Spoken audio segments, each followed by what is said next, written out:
we win. If we lose, we're going into the second one. So I'm going to go ahead and predict we're going to be doing 2. Well, Or we'll win 2 rounds and that'll be good enough. We're going to play a Battle for Zendikar 8-4. And they opened up this new really cool thing. These Phantom Swisses.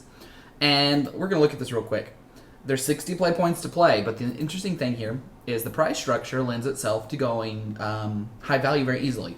The fact that you get 48 and 24 play points for 1 or 2 match wins. And you in fact get play points for no match wins. Means that you can continue to do these over and over. Now, you don't get anything. You cannot turn this into anything. Literally just for fun. To turn them into play points. Now, if you do rack up enough play points, you can play for real ticket or real cards to win. Right? You can play for quality points, I don't know. Well, QPs do earn you prizes. What I'm saying is, like, let's say you turn your 60 play points and you win a few. You take your 96 and you get to 100 or 240. Then you can play a real draft. Oh, okay. Having put nothing in. Yeah, you can turn your play points into real points if you want. But the value of, if you just enjoy playing Magic, let's say that you don't want to have physical Magic cards, you don't care about the value of the cards you have, you just enjoy playing. This is one of the best things to do, because you can play cheaply, you're not worried about getting quote-unquote money, so you make your picks in a way that reflects a valueless draft, because that's what this is. There's no actual like physical card value. And you're making kind of like, you're incentivized to make the kind of picks you'd make at a Grand Prix. You're making at the a best, very high level event. Right. You're not going to see a $40 card in your Phantom and think, I should take that. I should. Unless it also happens to go in your deck. Go in your deck, or will win you the game if you go into those colors. Yeah, for your first pick. But, let's say you're in Pack 3 and you're at a GP and you're in a really good blue-red Devoid deck. Do you take the Gideon first pick? No. Now let's say that we're drafting online. Do we pick the Gideon? Yeah. If it's for real, it'll pay for my draft probably more than once. Right. So that's the thing to really think about here, guys, is that this new event is a really good way to...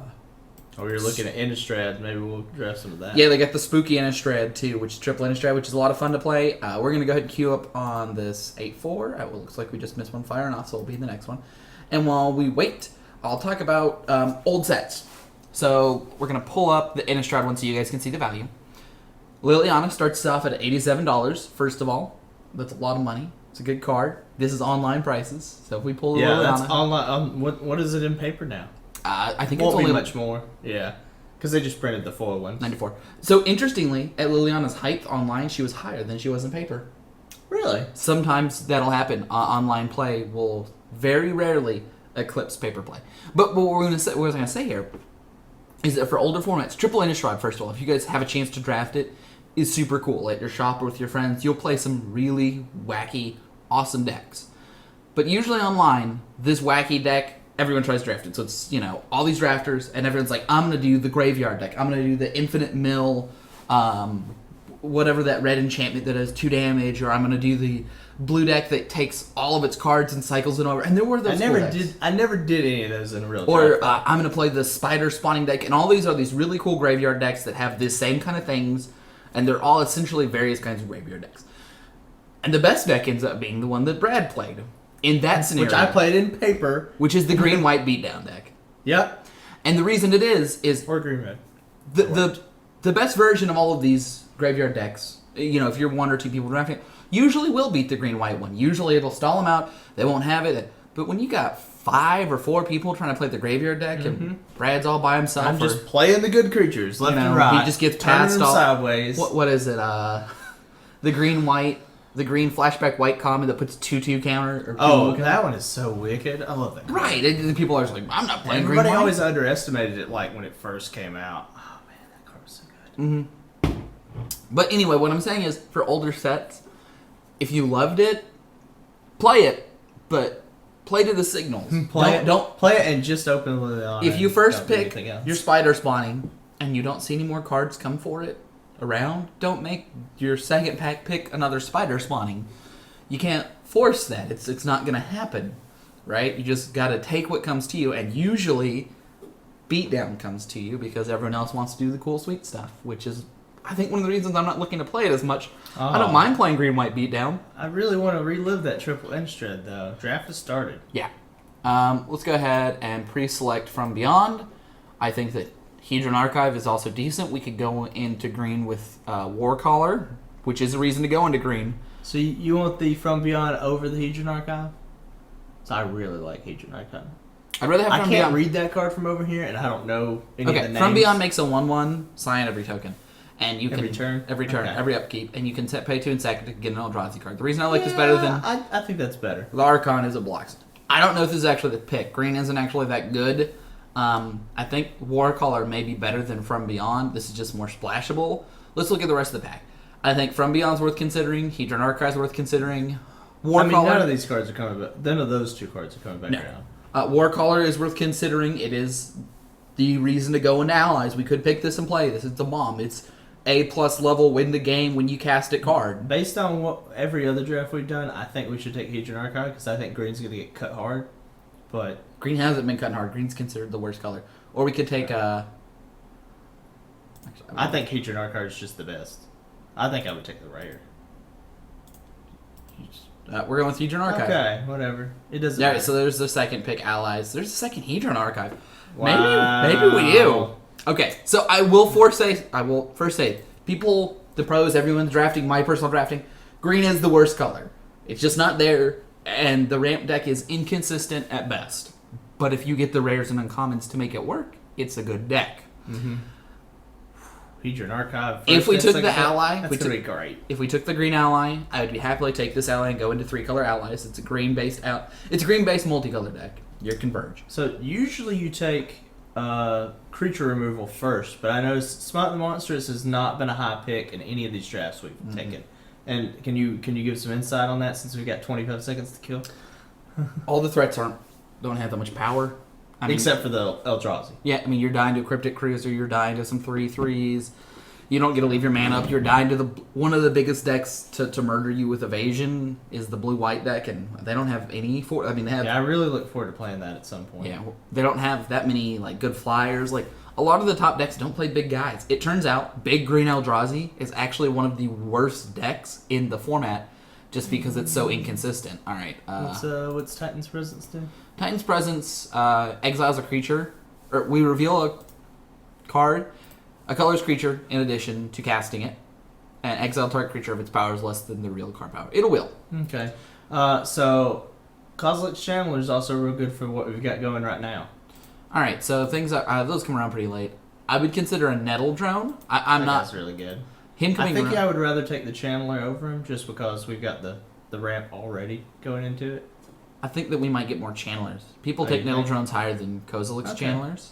And I'd rather take a speculative red pick, being that I think this is actually the best card in the pack. And you'd rather take that over the Call of Signs? Yeah, because I also think that'll wheel. Okay. Green is a bad color. Red is a good color. If we could be in red-green, I'll be happy, but I don't know if we can. So we've got the Landfall guy that I haven't been very impressed with. We could go into Flyers. We've got one of the Flyance Vigilant Skies. We've also got 2-mana Ally and the Sure Strike, which will probably come back around. And the Awakened Malice, too. So We've also got the Korahum guy, which I really like. yeah, the Coral Guide's fine. I mean, none of these cards are spectacular. We could pick the Skyrider Elf. I think it's the actual best card, and it coming this late makes me think that that's open. That would put us in multicolor ramp deck, which is I think I'd rather have the guide over that, though. The Coral Home Guide is a better 2-drop in just being a 2-drop. If we end up in the multicolor deck, this card's more powerful. We could also take. There's not really anything to take here. These are that great. Yeah, there's nothing really going on there. Okay. Let's see. The Landfall goes okay, but I wouldn't take it. So Unnatural Aggression is probably the best card. So signs of things that I like here. I think that Shatterskull Recruit is the best card in the format of presented here. I think it's actually better than Unnatural Aggression because it's hard to find a home for So that. you might want to go ahead and take it then because it's red and we've already got red cards. I didn't see any other red cards in that last pack. I think I'm going to go with the green card just because... I know it's weird to go a red, a blue, and a green, but I'm picking the cards that are most open. I think we're going to be in a 2 or 3 color deck, and this card goes more as a curve topper to the ally deck. And I want to go bigger than 4/4s, and I don't like the double red with us having multiple Hedron Archives. I think my picks are the Aggression and the Bone Splinters, and the Bone Splinters is only second because it takes a lot of setup costs to get there. I'm looking to pick up some big stuff. All right. So we've got some stuff You going a- here. A pretty decent green creature. So I will say, on Brood Hunter Worm, it underperforms in that it's just a 4/3, which sounds awesome normally, but in this set you're looking for synergy. I think we're looking to be a ramp deck that has other colors in it. So I think we will take the Brood Worm as more of a stop sign, and it can attack and it can beat down. But really, what I've really got is sort by color. Okay, I'm really looking to be hopefully either in green red or green blue ramp. That's with 2 Hedron Archives. I think we can make it work. Mm-hmm. If we had more good white cards, I would consider Fortified Rampart in a green white removal deck. Right? Usually an 06 is not something you're super excited about, but okay. So these are some good red cards we've got here. We've got the Predator and the Invoker. The Predator is a better aggressive card. The Invoker is a better defensive card. And with us having access to 2 Hedron Archives already. that 8-mana ability becomes a lot more realistic. Usually this card is only okay, because it takes a while to get to 8. And when you get to 8, you will some games. It finishes the game, right? Let's say I'm an aggressive deck. I get Brad to 9, and then Brad's looking at that Invoker, and he's like, I can't afford to kill that right now. But if he gets to 8, he's going to kill me in 3 turns. So I have to kill it at some point. Whereas in our deck, hopefully we'll hit a couple more ramp spells, and our double archives will lead us somewhere better there. All right. So I'm looking at the Beastmaster. If we end up in a kind of some ally sub-theme giving lots of things, abilities is nice. We could do Rush of Ice, but I think it's more of an aggressive card. I mean, I like Rush of Ice, but I think for the deck we're trying to build, the green card is better. Well, we'll probably also have the Wavering Elemental was pretty good too. I'd rather have the 5/5. We're going to have a lot of expensive cards. Maybe we should prioritize cheap cards and get the expensive Well, we cards. need to pick 2 colors, so stop taking 3 colors. So you think we should just be... Yeah, just pick your colors and go with it. The faster you pick them, the more cards we'll get for them. Okay, so the green card didn't wheel that I had hoped would wheel. From the Beyond. So there's a red card and a green land. Yeah, we're just Either taking one the are we're taking good. the Blighted Woodfall. Also, the Blighted Woodfall, if we get another piece of mana fixing, makes it so that I can splash a color in our 2-color deck very easily. Alright, so we could take the Tumbling GP as a 3/2 for 3, or the Blister Pod, which needs more stuff to go with it. Or we could take a Smite. I don't think we're playing the Smite either way, so no need It's to coming take around real late, but yeah. Let's go ahead and assume that we're going to be green-red ramp. Which is not a normal deck. You might want to talk about some of these cards you're taking. Yeah. Okay, we've got a minute. So we took Natural Connection because of the ramp card. The reason I like Marasa Ranger a little bit more here is with the archives and stuff. First of all, 4 for a 3/3 is not great. But the fact that we're going to be making a lot of land drops, it gets a little bit better. The fact that we'll have the mana to use its ability, the fact that we're not dependent on it, we'll put this in our sideboard, makes a big difference there as That well. seems fine. Actually, I would rather somebody play the Lava Step Raider. More power to them if they're playing 1-mana 1/2s with Okay. activate abilities. Yep. There's a thing. All right. So we're looking for more ramp. And the last thing we're going to try to pick up is a threat. I'm going to take ramp over threat. So if we see Hedron Archives, I'll take it over anything else. Wow, a Vile Aggregate. Let's see. Not sure if Vile Aggregate will be great in our deck aggressively. But Yeah. the thing about Vile Aggregate is it can be good. And at the very worst, it's going to be a 1/5 in our defensive deck. I hope the Bailoff tables for us Which comes way? back around. Probably will. No one else wants it. Green is just not a good deck unless you get weird cards, uncommons and rares. I would actually say that we have the Stone Fury, the Bailoff, the Slide Runner, and the Mantis. The Mantis and the Bailoff will likely wheel. We're going to take the Vile Aggregate. There's also a little bit... I think that the Vile Aggregate's the best card for our deck, but I would be willing... Let's say that Slide Runner was slightly better. I would still be willing to take the Aggregate, because the decks that the Aggregate's good in is that it will crush you. It's also something 5, isn't it? I mean, it blocks really well too. It does. It attacks even better in most people's decks. Vile Aggregate is the centerpiece to the Grixis different colors, the blue-red and black-red decks that play... Wow, Zulaport, okay. Alright, I think this is either... You know what? I don't want to take a Devastator. I don't want to settle for an 8/9. I'd rather just get another either defensive card. That's really bad mana ramp. We could take the Looming Spires. Or do you think we should just take the Eldrazi Devastator and cut it later? I think you should take it. Just because if you don't take one and you never get one, it's going to feel real bad. I do like Natural Connection and Giant Mantis more. Both of them, actually. You just think it's more essential to have this piece?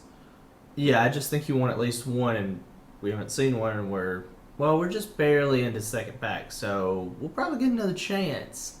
But if we don't, we're going to feel real bad, so... Well, hopefully we'll get enough ramp to comfortably run 4 of these two. Okay, I'm going to take a Canopy Vista here, probably. Yeah, I mean, that seems like it's worth enough money that it's worth taking. Let's check real quick. It probably is. Also, if I end up wanting to splash white, because it's very easy to You might splash. want to look at the rest of the pack real fast. We Yeah. can figure out how much it's worth later.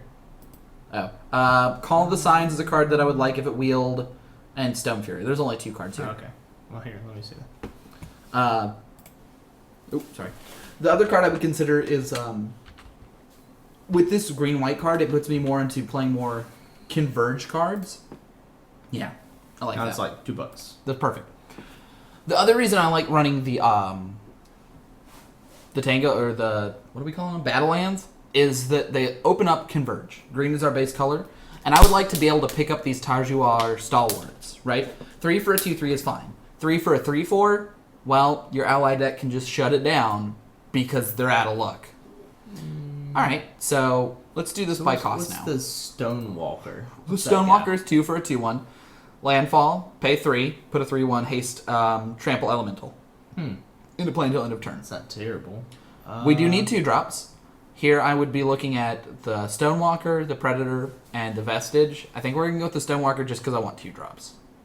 I actually think that I would, if we had enough 2 drops, I would like to pick the Vestige. Maybe to come back around. Well, the other thing I consider is that Giant Mantises are around, and if I want 4 toughness guys, I have a 4 mana 4 toughness guy that's going to come around. I'd rather have my first 2 drop than my billionth 3 drop on my fairly good Vestige, because we'll probably, if we pick up enough red cards, have a colorless something. We've already got the Nettle Drone and the Vile Aggregate and some other cards to go with it too. Yep. But we're going to take a 2 drop here. Alright. If I thought we were splashing for blue, I'd look at the Blighted Cataract. I think that we're actually just looking either at the Despoiler or the Predator. I don't think we have ways to exile things, so I think we're just looking at the Predator. Yeah. Now we could hedge and take the Blighted Cataract, but I don't think we're gonna have that many land slots in our 3. I mean, the Despoiler's not terrible. It's just we've already got a Devastator now, so Well, we can take the other thing. It's also in a double exile card. You gotta process 2 cards, and we're unlikely to have that. And now we could also take Boiling Earth, but I think that'll probably wheel, or it's just not that great. We can probably get another one later as well. Okay. So Blighted Fin's a card I would look to possibly put in a splash for in a deck. Incubator Drone's good, but I think we're going to be green-red with a small white splash just because of the Canopy Vista and maybe another land. So I think I'm actually going to start putting in our Stalwarts now. So you're going to go with the Star Wars over the second Beastmaster? That seems fine. The other thing we can consider is that blue looks fairly open from this way. That's a moderately late Incubator Drone, so maybe white's not our actual secondary color. But You mean red? Or sorry, white's not our little splash, but I'd rather splash for removal than 4 drops. Alright, so white does look pretty open. The Castigator, the Great Horn... The Great Horn's not great, but the Castigator's fine.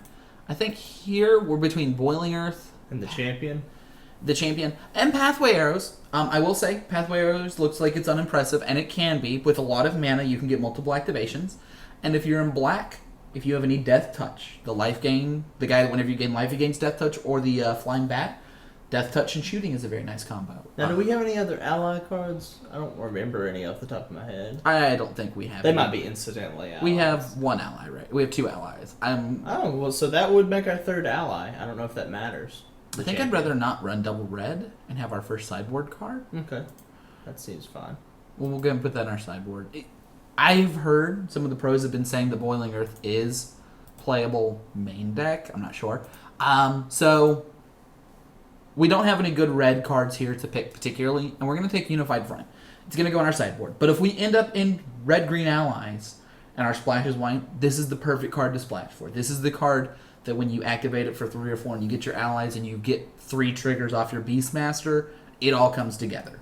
So the Unified Front is the kind of speculative pick I love to make, especially in a pack where I'm not losing anything. It does look like blue and black were moderately open. Yeah, I would probably take Rush of Ice. Oh, wow, red is very open. I like that. Let's take that. You want to take the Stone Fury over the Slide Runner? Ooh, that is kind of a hard decision. Which one would you rather have? So, everything open, by the way. High five to us for being the right colors. That was pretty good. That doesn't happen often. The Baloth came back around too? Yeah, we're between the Slide Runner and the Stone Fury, though. These are both better cards than these cards, just because this doesn't have Trample. Maybe. The 2-drop? It doesn't matter. I think I'd rather have a 2-drop. I think when you're closer on... Wow, second Unified Front. Okay. So white might really think... We might need to start looking at allies very seriously. What is everybody taking if they're not taking these cards? They're not taking green and white. They're not taking green and red. And from this way, they don't think they're taking white. So there's another natural connection, too. That's pretty good. We haven't gotten the big stuff to go with it yet. Okay. So here we can take Tandem Tackets, which we may or may not play. It'll be okay. Or we can take Processor Assault, which is a very, very, very high ceiling card. Also, the floor is somewhere beneath the floor, because if you don't have anything processed, if you don't have anything exiled, you can't play it. Yeah, I don't think we do have anything that exiles, do we? Not yet. I'm going to put in our sideboard. If we get the right cards to go with I it... think I would rather take the enchantment. Oh, okay. Sure, we can reserve that. I don't think we'll play either, but... Yeah, no. The thing about the Processor... Actually, you might want to take the flying creature just so we don't see it. Of course, that's a bad way to draft. It's not when there's nothing else to pick. It is if there's a pick to make. If there's not a pick to make, you should pick the card you don't want to play against the most. If there's not a pick to make. Earthen Arms is a pick to make. Remember before I was always ragging on how much I don't like this card? I like it when we're running 2 Hedron Archives. I like that card. Now I'm going to start my sideboard, but it's going in the same place as Eldrazi. Blighted Fin. Really. This card shouldn't have wheeled, by the way. This card's awesome. This card ranges from they have Scions and it's almost worthless to they're playing our deck and there would literally be no better card to have. You guys should be rating Blighted Fin fairly decently. So, let's go back to Processor Assault. It's a hedge pick on... picking Rolling Thunder is the best card. Rolling Thunder is Daniel's absolute favorite card in the set. So It really is. It's so good, especially in the ramp I really deck. hope the Druid comes back around, but it probably won't. They go later than they should. Stone Fury, it wouldn't be bad to have another... The first one. I would happy to have Wheeling on Stone Fury or Lifespan Druid. We would take Blister Pod and hope not to play it. So let's go back to the Processor Assault. That pick was over almost nothing. There was a land that I would have played in the deck. But the thing about Processor Assault, we're unlikely to play it. But if we do end up playing it in our deck, its power level is so high that we're greatly rewarded. It's like in the second pack, if we notice that red's kind of open, and we first pick a Rolling Thunder over maybe something that would be okay but not great in our deck. If we can play the Rolling Thunder, it's worth it. And if we missed out, so you missed out on let's pretend we're in a blue deck, so we missed out on an Oracle of Dust. Yeah, not worried. You would have played it. You have to play a slightly worse card, but what if you did get to play that Rolling Thunder? Your deck's through the roof. That's where I was at in the middle of the pick, making that same pick. Okay, where are we at here? So the first thing that catches my eye is Spring. Okay, let's look at the deck real quick, because we might be a more aggressive deck. I mean, we do have a pretty aggressive green-red deck, right? We've got 1, 2 drops, 3 drops. We could take the Slide Runner here to go with our 3s. What does it look like if we're just this really aggressive green-red deck? What does that look like? Does that look like something you play, Brad, or do we want to be the rampy one? Well, that's not actually very many cards that we have to play. Okay, so we're deciding here between a second Slide Runner and the I think I would Spring. take the first Life Spring because they both attack. One just costs 1 more. You don't have to tap it for mana. It's true. I think that was one of... Wow, Lantern Scout this late makes me want to pick that. Sorry, I'm missed up. I say second only. Yeah, as soon as I say that Rolling Thunder, I know let's talk you're about taking this pack. Lantern Scout is a first pick card. Rolling Thunder is a first pick card. Sheer Drop is a bad first pick card. Touch of the Void is a first pick card. This pack was stacked. There is 1, 2, 3, 4, 5, 6, 7, 8, 9. 9 of these cards are good really picks for their deck. Right? Stonehaven Mech goes in the black-white deck. So we've gone through right 2 back. picks in this pack, and all those cards still remain. So this must have been an amazing pack. Oh yeah, this pack was just stacked to the T's, and they've only taken one uncommon and one And the rare, right? Nope. Lantern Scout's rare. That's I will say, impossible to see from over here. if Rolling Thunder wasn't here, we'd be taking the Scout, and the reason for that is that while we only have 4 or 5 allies, giving all your guys lifelink once or maybe twice will win you most games. Yep. There's another ally that is pretty good. I think my pick order here would be What about the Nettle Drone? Snapping Gnarlid and Nettle Drone. I think I'd probably pick the Snapping Gnarlid over the Nettle Drone just because I'd like to So you have like more the 2-drops. land over both of those? I do, and it's because it's going to fix our land. Now, we're not... That would be... Fred has something to get real quick. We're not definitely on running white, but Fertile Thicket allows us to run that white very easily, and with how open these packs have been in our colors, I'm feeling very confident we're going to get the colors, or the cards we want. So we're going to go ahead and start fixing our mana. We only have 22 slots to play cards.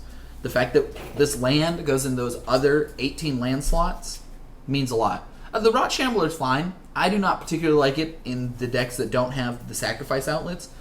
One of the other decks that you don't get to play much, 2 of them stand out. It's the green-black sacrifice deck and the green-red sort of like ramp landfall-based deck. Both of those decks are rare to get together because they're uncommon dependent. I think on here we're on Infuse the Elements. We could take the Smite, but I think I'd rather have the first Infuse. It's a good combat trick. We can probably do it for 3, sometimes 4. But, Beck, I lost my train of thought. Choo-choo! Why fix mana? You don't have any good incentives to do so. We're still hoping for another one. Well, also, more importantly, Fertile Thicket does more than just fix your mana. So, Fertile Thicket, first of all, is a land slot when we're going to have plenty of cards. Even if we're just green-red, I still would have picked the Fertile Thicket, though, because let's say I'm on the draw, and I have a hand that is 6 cards and a Fertile Thicket and has 2-drops and 3-drops. I can keep that card in hand. I think I'd rather have Earthen Arms than Infuse, but it's up to you. A second Earthen Arms? Life Spring's pretty good. Yeah, it's Life Spring or McKinley Slide Runner. Well, we probably So has it gone around? We're definitely not getting any more Eldrazi? Or is No, this is not. There's still new stuff. Okay. We can take the Slide Runner, or let's see, what are we not running here? We're running all of these 3-drops. Okay, I'm taking the McKinley Slide Runner. We just have too many 3-drops. I'd rather have my third 2-drop than my 10th 3-drop. Okay. Back to what I was There's saying. another Eldrazi. Yeah, there's an Eyeless Watcher for a lot of bodies. Goes off the Beastmaster. We also have the 2 Rolling Thunders to kind of... Yeah, to use our mana. Yeah, we've got all of these big drops. Well, I mean, it's not insignificant to get 6, so... Either one's fine. Yeah, okay. We could take... Well, we I'd could rather take have the second Eldrazi. You'd rather have the second Eldrazi. The reason I liked Eyeless Watcher goes with the Beastmaster, but I think other than that... And it goes well with our Vile Aggregate, but about that... Yeah, that's about it. Sure, we'll take our second really big guy here. We could take the Shatter Skull as our first 5-drop. I think the Shatter Skull's probably good. Menace is really hard to deal with. Yeah, this gives all of our guys Menace. Oh, This is the Menace guy. It's better. Menace is fine then. Yeah. Okay. It gives them Menace for 1 turn. Okay. So back to Fertile Thicket. People have been talking about this. It lets you look at the top 5 cards and pick a land out, which means I can keep a 1-land hand with some 2-drops and be fine. Because when you play that Fertile Thicket, the top 5 cards will probably have a land almost... I don't know, it's like... I over think 90%. a better example is to keep a 2-land hand with Fertile Thicket. I keep 1 land hand. If you have a 2-drop. Our deck's not set up that way. Let's say we have a deck that's mostly 2s and 3s and a couple 4s. Yeah, I think the champion. Alright, so... Is that Crumble to Dust, is that worth it over the 2-drop? Probably not. We're actually between Seek the Wilds and Reckless Core. I really just don't like Seek the Wilds. I have a Because it mind... just puts it in your hand. That's fine. I'd rather just play another crappy creature. I don't think we have enough allies to run this one. How many allies do we have? What does it do? It attacks each turn if we don't have an ally. 1, 2, We have 16 creatures, so either way, doesn't matter. 3 allies. We're not playing either one of those cards. We're not playing any of those cards, so it doesn't matter. Sideboard. Let's get the Scour. We probably won't play it, but it'll be a great sideboard card. We might end up playing it. Probably not. It's like a third bad Rolling Thunder. You can never keep a one-lander with a ramp deck. No. I'm not going to keep a one-lander with this ramp deck. What I'm saying is the Fertile Thicket serves many roles in that you can keep it a one-lander aggressive one. Yeah. We're not going to be doing that today. You're not going to do there. But my Fertile Thicket allows me to keep hands. 7 cards, and 3 of which are lands. So that's pretty good. Yeah, we've got 2 cuts. We've got 2 cuts, and that's if we're not running white. The thing about it is it's how free is white, and how good is green-red on its own. We have the cards there. We were in the right color. So let's see what this is going with here. We've got 5 minutes. So let's make our cuts real quick. First of all, let's move our lands up here. We've got 2. You probably want to cut Seek the Wilds first. I've just not been impressed with that Alright, card. so this is actually going to be my first cut if we're not playing white. If we're not playing white, we're not playing the Stalwart. Okay. I'd rather not have this many expensive cards. So I think I would cut we've this. got a pretty good support for those expensive cards. Oh wait, Infuse is also with that. So if we're playing white, we're playing those 2 cards. Let's see, how many pieces of ramp do we actually have? 1, 2, 3. And then 2 Hedron Archives? No. That's it. That's with the Hedron Archives. We've got a Lifespring Druid and 2 Hedron Archives. Oh, don't you have another one on your sideboard? No. I thought you had a fetch a land, put it into play. Oh, we have a Blighted Woodland. That gets us 4. Okay, so we have 4 pieces of ramp. So I think this is actually high for this many. I think we should cut the Scour, keep the 2 Devastators, because they have to be answered. So we've got a big high end here. So now we can add something else in. Now we've got to figure out if we want to run the white. So Seek the Wilds is a sort of filler card. Here, let me see this. But one of the reasons that I would consider cutting it over, or cutting other cards over it, isn't necessarily because of its effect. It's because of converted mana costs. I'm actually looking to either cut the Broodhunter Worm, or I actually really like all of our 3 drops. Oh, we must have never took that card. I thought we had the just put a land into play tapped card. No, we didn't. I never took it. Okay. Oh yeah, we have Natural Connection up there. I just took it out because it's Natural Connection. I don't actually like it that much. I'm just rather have a 3-drop creature than a Natural Connection, and our 3-drop's really full. Well, it's just now we're down to 21 cards. Yeah. We probably need at least 22. Well, there is. I really don't like playing white. This is what white gets us. White gets us is these 4 cards, ally triggers, and I think we end up getting rid of the Devastators and going from a beatdown deck. Do we also get rid of the archives, or do we keep those? We keep those for the Rolling Thunder and just turn mana into other mana stuff. So we turn into this deck. This deck's a beatdown deck. We beat down. We have 1, 2, 3, 4. You're not going to 5. put the land in there? Or the land fetch card in there? We have 5 allies. The land fetch card. What? Whatever one gets the land and puts it into play. These 3? Or the Natural Connection? Yeah, the Natural Connection. Our 3 drops are full. And all of our 2 white cards are later. I mean, if you want to try that, we can try that. We still got to cut... No, we don't have to cut any more cards. We don't. This is one of the decks. The green-red deck is the other one. Well, you got 2 minutes to decide. Unnatural doesn't... Oh, Unnatural Aggression doesn't seem good because we don't have that many big cards. We've got the Broodhunter Worm and the Marasa Ranger. We've got to get the white to play the cards, is my... Yeah, we do. And we have 1, 2, 3, 4 ways to get white. So we run 1 or 2 white lands. I like the other deck better, but you'd better hurry up and decide. You've only got a minute. All right. You've still got to put lands in the deck. Let's start with the big one. We're going to start with the green one. We're going to start with those go in the deck, don't they? Yeah. We're going to start with the big green deck. It looks like this. All right, put those 2 lands in it and then the other lands in it. Yeah. And are we running any Converge at all? No, I don't think so. Oh, yeah, we're running these Converge cards.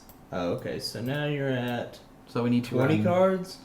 Natural Connection. And you need the And the Scour. No, Seek the Wilds. We want to hit our land drops and our defensive cards early. Okay, well, you better hurry. You have a minute. Yeah. All right. Alright, so those 2 lands, and then add lands to the deck. What are they suggesting? That is not right. We only have single reds, so we'll run. Well, we have a lot of low-cost ones, though. How many lands do we need? Do we need 16? Yeah, 18 total. That's right. 1, 2, That's 3, only 38 4, cards. 5. Well, let me count. 1, 2, 3, 4, 5. Okay, so we need one more green source, one more red source.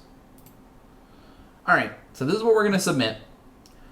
We will be probably sideboarding into the ally-based deck. Sometimes it's a beatdown deck. It's a very different deck.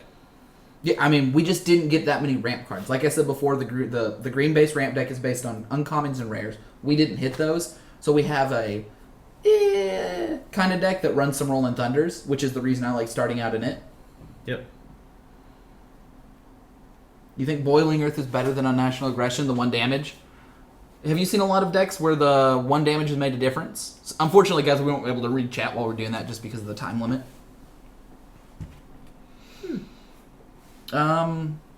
So you think we should sideboard into Unnatural Boiling Earth? I always think of Boiling Earth as a sideboard card. This is a fine hand. That's a weird hand. We've got 2 spells. Considering you can't cast We the can 1 cast. green spell. Sure, whatever. We should draw a forest at some point, right? If we don't, we can sacrifice Hedron Archive to draw 2 cards. That's a good point. If by turn 5 I haven't drawn anything relevant, Then we'll die, like we usually do. nah. So this is an 8-4, right? Mm-hmm. If this goes poorly, we'll be trying the Phantom stuff. That should be fun. Got there, bud. Hey, a landfall creature and a land? Yeah. Somehow it's weird how that works out. That's not supposed to happen. Evil Muffins, I do like playing the Boiling Earth post-combat to... I like it in this matchup already. I mean, sure, if they're playing an aggressive deck. Alright. So we're going to happily trade here as the... I wouldn't trade. I would. We have a Rolling Thunder and a Hedron Archive. And they're aggressive red-white deck. They're not going to give us the option to trade. Nice. I'm still going to trade my... Nettle Sentinel, Nettle Drone. Yeah. Alright. Which is actually a trade down. Core Castigator is much worse than Nettle Drone, but... Yeah, I mean, you don't have to trade it. You could take it for a couple more turns and then Rolling Thunder with the Hedron Archive online and kill possibly 2 things. Or just that. Don't block because you can block their 4/3. Yeah, it has trample. Well, you'll kill it. I'm going to guess they're going to hold it back because you'll kill it.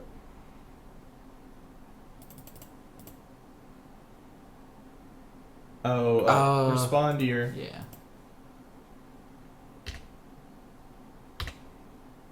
It's a good thing about Magic Online. is you can respond to your own abilities that we forgot. Yep. Taking some hits. I think I'm really just... Yeah, if he attacks with the Minotaur, I'll block it. Everything else I'm with it. Your Rolling Thunder will kill it, right? No. We Rolling don't have Thunder for 4, 5? 1, 2, 3, 4, 5. 1, 2, 3, 4, 5. I mean, that's... 4, 5. No, I can't kill everything. With Rolling Thunder, You can kill almost everything, though. I'll kill both of those in my Rolling Thunder next turn. Yeah, so you don't need to block. I do. That's 1, 2, 3, 4, 5, 6. I'm going to wipe his board out.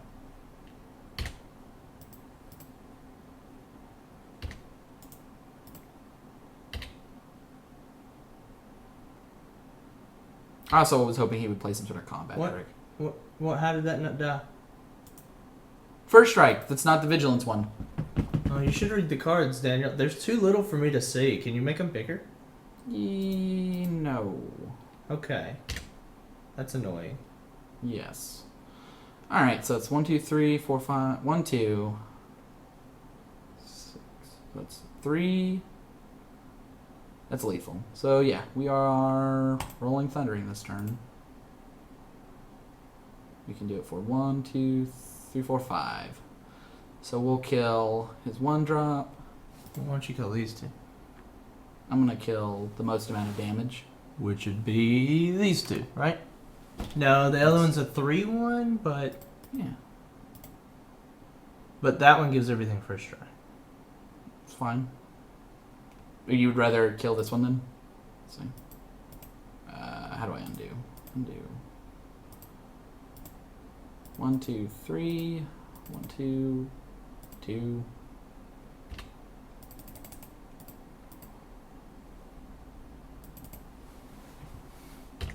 And then play the Fire Mantle Mage next turn and some ramp. Yeah, I mean, play it and then get ready to block.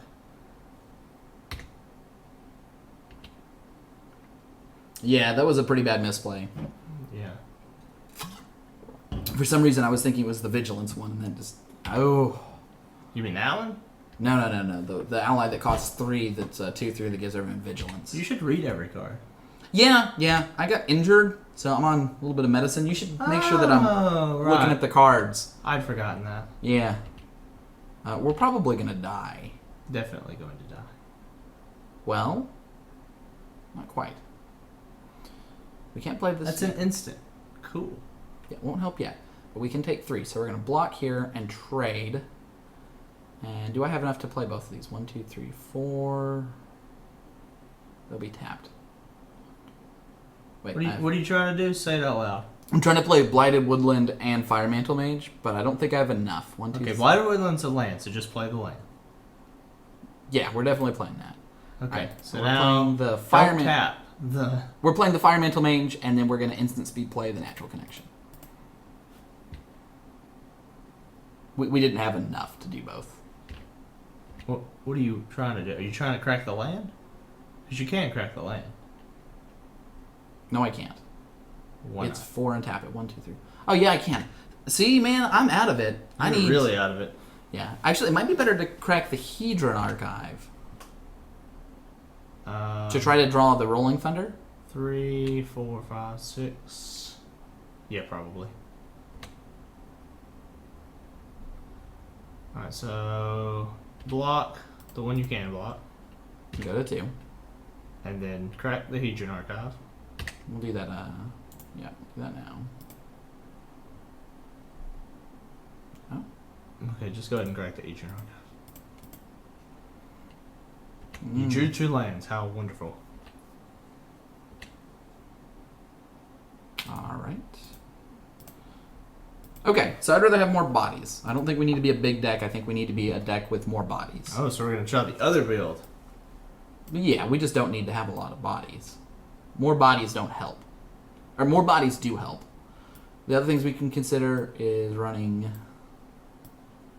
these cards. How many cards do we see with 1 toughness? Was it just Pretty that good one? amount.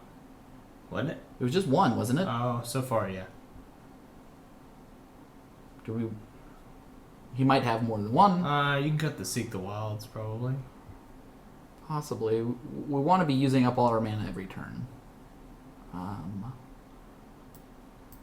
We could run just like this. Just the Undo Champion is another 4-drop that's big and stops stuff. The Boiling Earth instead of these 1, 2, 3. What do we get from the sideboard here? The other thing is we can be run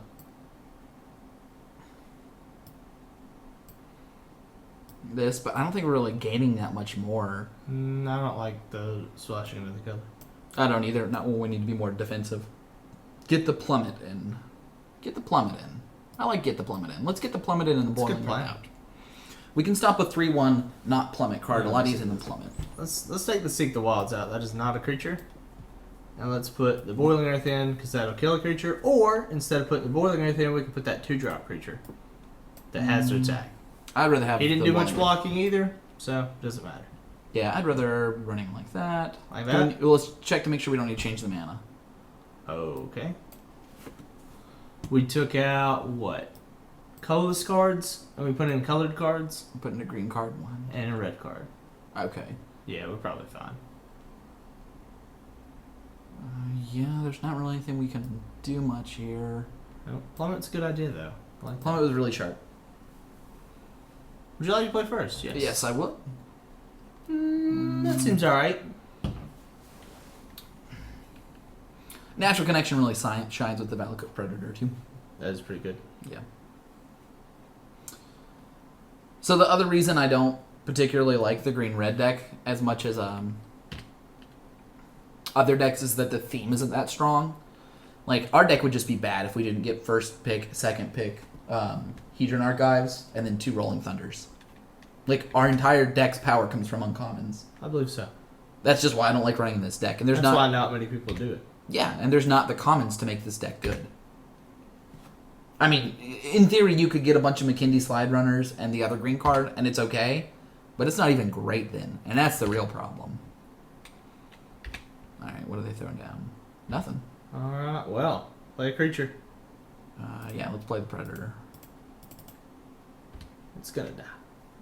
That's fine. It may not die right now.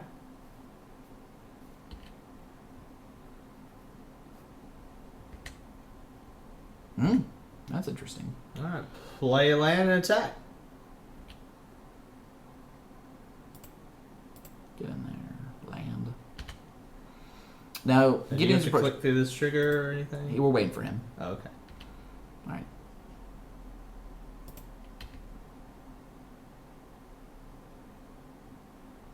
Hey, watch this. What? I'm confused.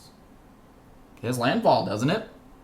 Doesn't that just destroy it? Or does it do 4 damage to it? It does 6 damage. That does 4 damage. Oh, okay. Wow. That's a win right there. Natural I Connection. set that up, but I didn't realize that deals 4 damage. That's pretty awesome. Yeah. It's not a blowout. We're behind in tempo and all that. But the thing about it is, that card was specifically made to go in the green-red landfall deck, which doesn't exist yet, or is not strong enough to. The next set might make it so that the deck's a lot more feasible. Boom. Oh, did he just pass? Nice. We're going to play land and attack, and then we're going to play our Beastmaster. Yep. We can play our Beastmaster beforehand. It'll make it too big to get... Yeah, there's nothing in red-white that can punish us for playing it early, because he doesn't even have the... Well, I mean, you might as well just play it after, right? No, it gives us +1 damage. How? What? That's its ability. Oh, that's its rally? Yeah. Oh, okay. And it gets out of Gideon's approach range. Oh, it certainly does. So if our opponent doesn't play Look anything... at us playing way better. Then we're not playing great. They just haven't played anything. Turns out if you don't play anything, you're going to lose the game. Hey, you're getting 2 life. Yeah, that's not going to be quite good enough. Are you just going to kill it with unnatural aggression? I'm Don't kill it with a plummet. What? Why would I not kill it with the plummet? Okay. Yeah, go ahead. He's more likely to play another ground creature. Okay, and unnatural aggression kills that too. Anything, because I've got a 5/5. Yep. Alright. So I don't think they get another turn, do they? Nope. I mean, we'd have Rolling Thunder and killed them next turn anyway. Mm-hmm. Alright, well, we don't really have any We're going to run it back. ideas if this was good or bad. They just didn't play anything. Well, the fact that our opponent kept a weird hand, because they're the beatdown deck, that's the thing. They should not have boarded out differently. They should have boarded it the same way they did to aggressively beat us down. We could consider taking out Plummet. There's a weird tango where your opponent can pull out other cards. I think we're good.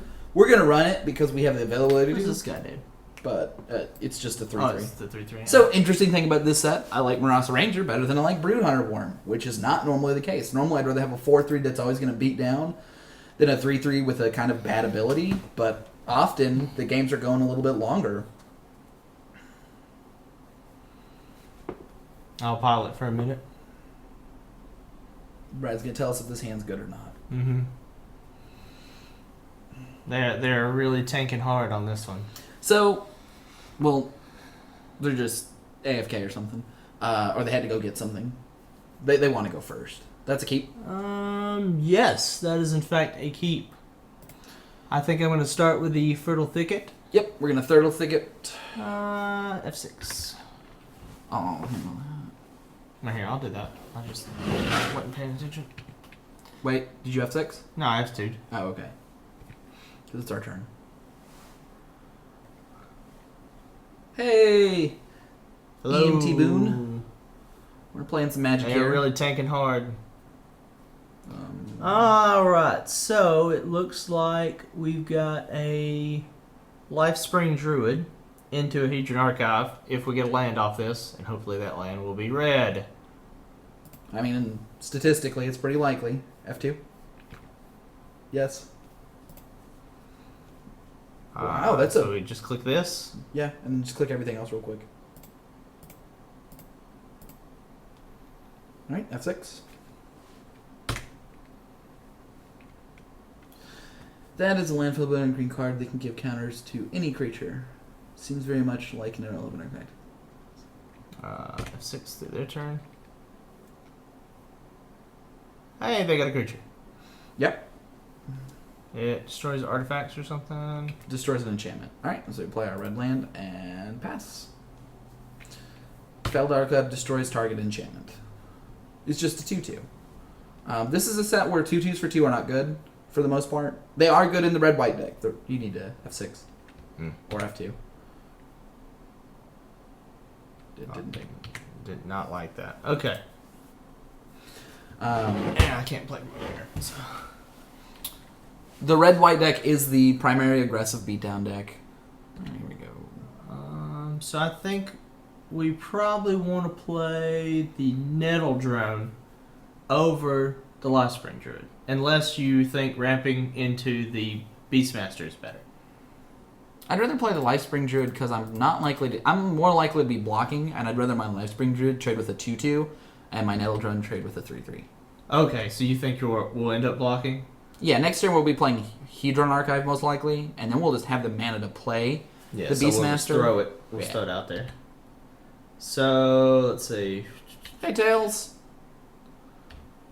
Yeah. Oh, actually, next turn we can play the Hedron Archive and then follow it up with a Natural Connection. If this doesn't die, we can play both. Yeah.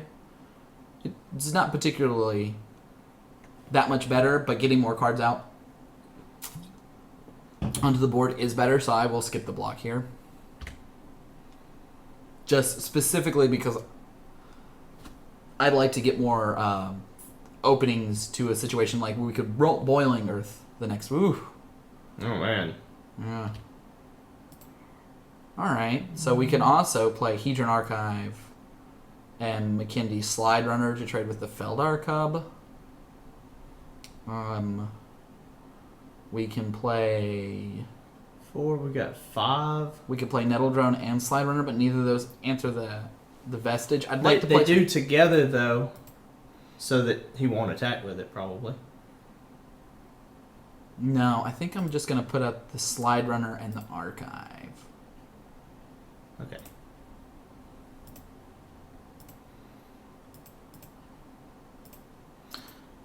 And a lot of that, that's fine, is that I'm happy to trade off the Slide Runner at this point for the Feldar. And I don't mind taking the 3. Alright. Man. We're definitely getting to a spot where we need to hit that Rolling Thunder. Woo! That's a good Bowling Earth by them. Whoa. Mm-hmm. That was wicked. Alright, so we've got 6 mana? Yeah. Alright, so we can't actually Boiling Earth right now, but it'll come into play dead, basically. No, that's not very good. Let's just go ahead and play our 5/5. Alright, so we're going to take 2. Next turn we can play Nettle Drone, Natural Connection. Take 2 more.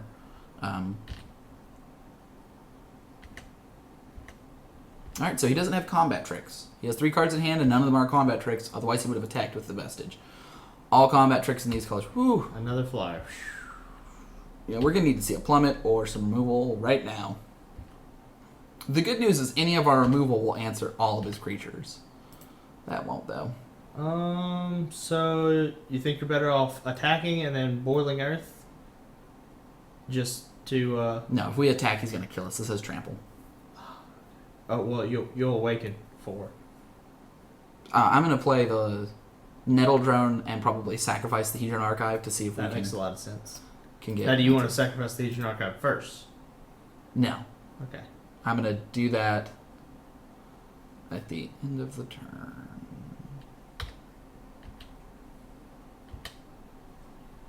Ooh, we do not have long.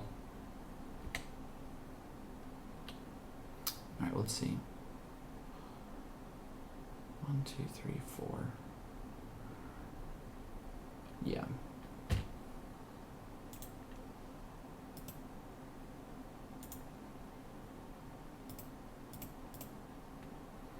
They did that after combat. Whoa, that was not particularly pretty. Okay, so the unnatural aggression can kill one of them.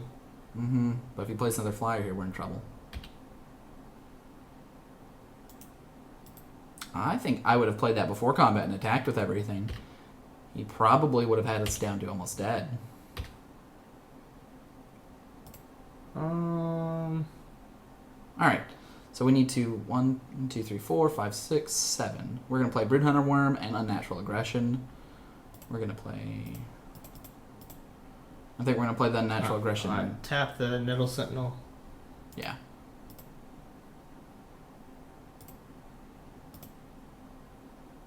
Yeah.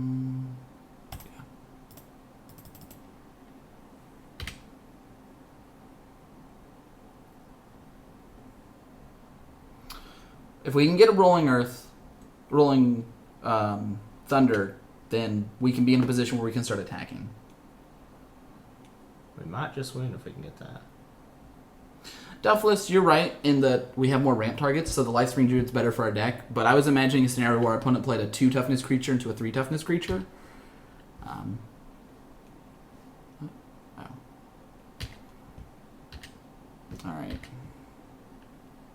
Let's see, if we're not dead this turn, we're still on the ropes. We're still in If a we're not dead this turn, be sure to tap the Nettle Sentinel. Don't tap it yet. Mm-hmm. Yeah, we'll do it at the end phase.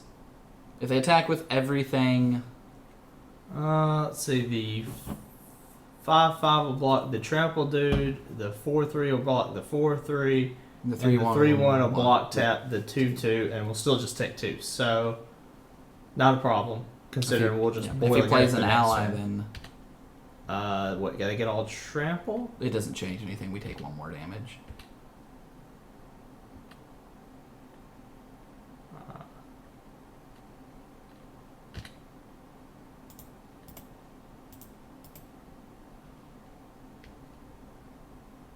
Oh, that was a bad misplay. I didn't realize that was his... I thought that was his instep. He could have sheer dropped us.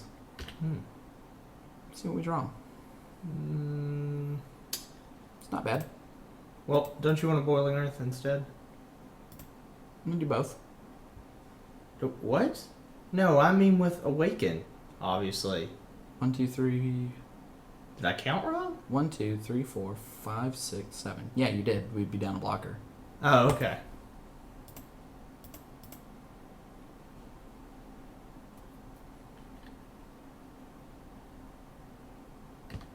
We went down a blocker, we just went. Yeah, this gave us an extra blocker and took him down a blocker. This is our last chance to draw anything. We need a Plummet or we need a Rolling Earth. Rolling Thunder, yeah. Rolling Thunder. Yeah, those are the only things in the deck. 4, 5. Now, if we do hit a Rolling Thunder, we can take out 2 of his creatures, and then we can start attacking. What a sad way to lose. Sometimes you just lose to not getting the right draw. Our opponent hasn't had anything exciting for a while. Well, there's the land.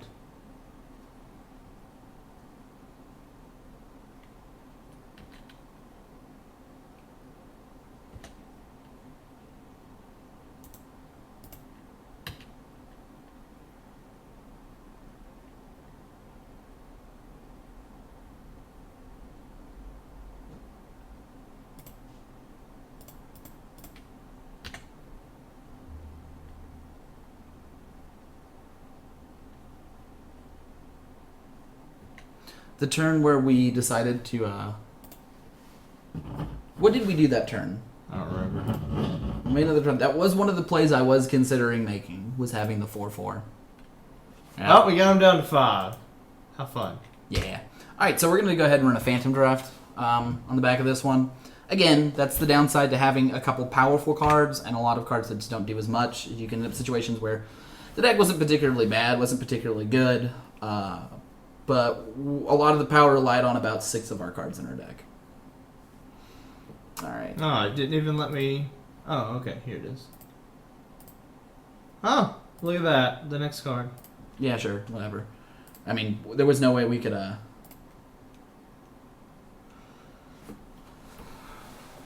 banner. Yeah, we'll hold off on that for now. Alright, we're going to run another thing right now. We're going to run the Battle for Zendikar Phantom Swiss Sealed. We're going to talk about Swiss pulls for a little bit.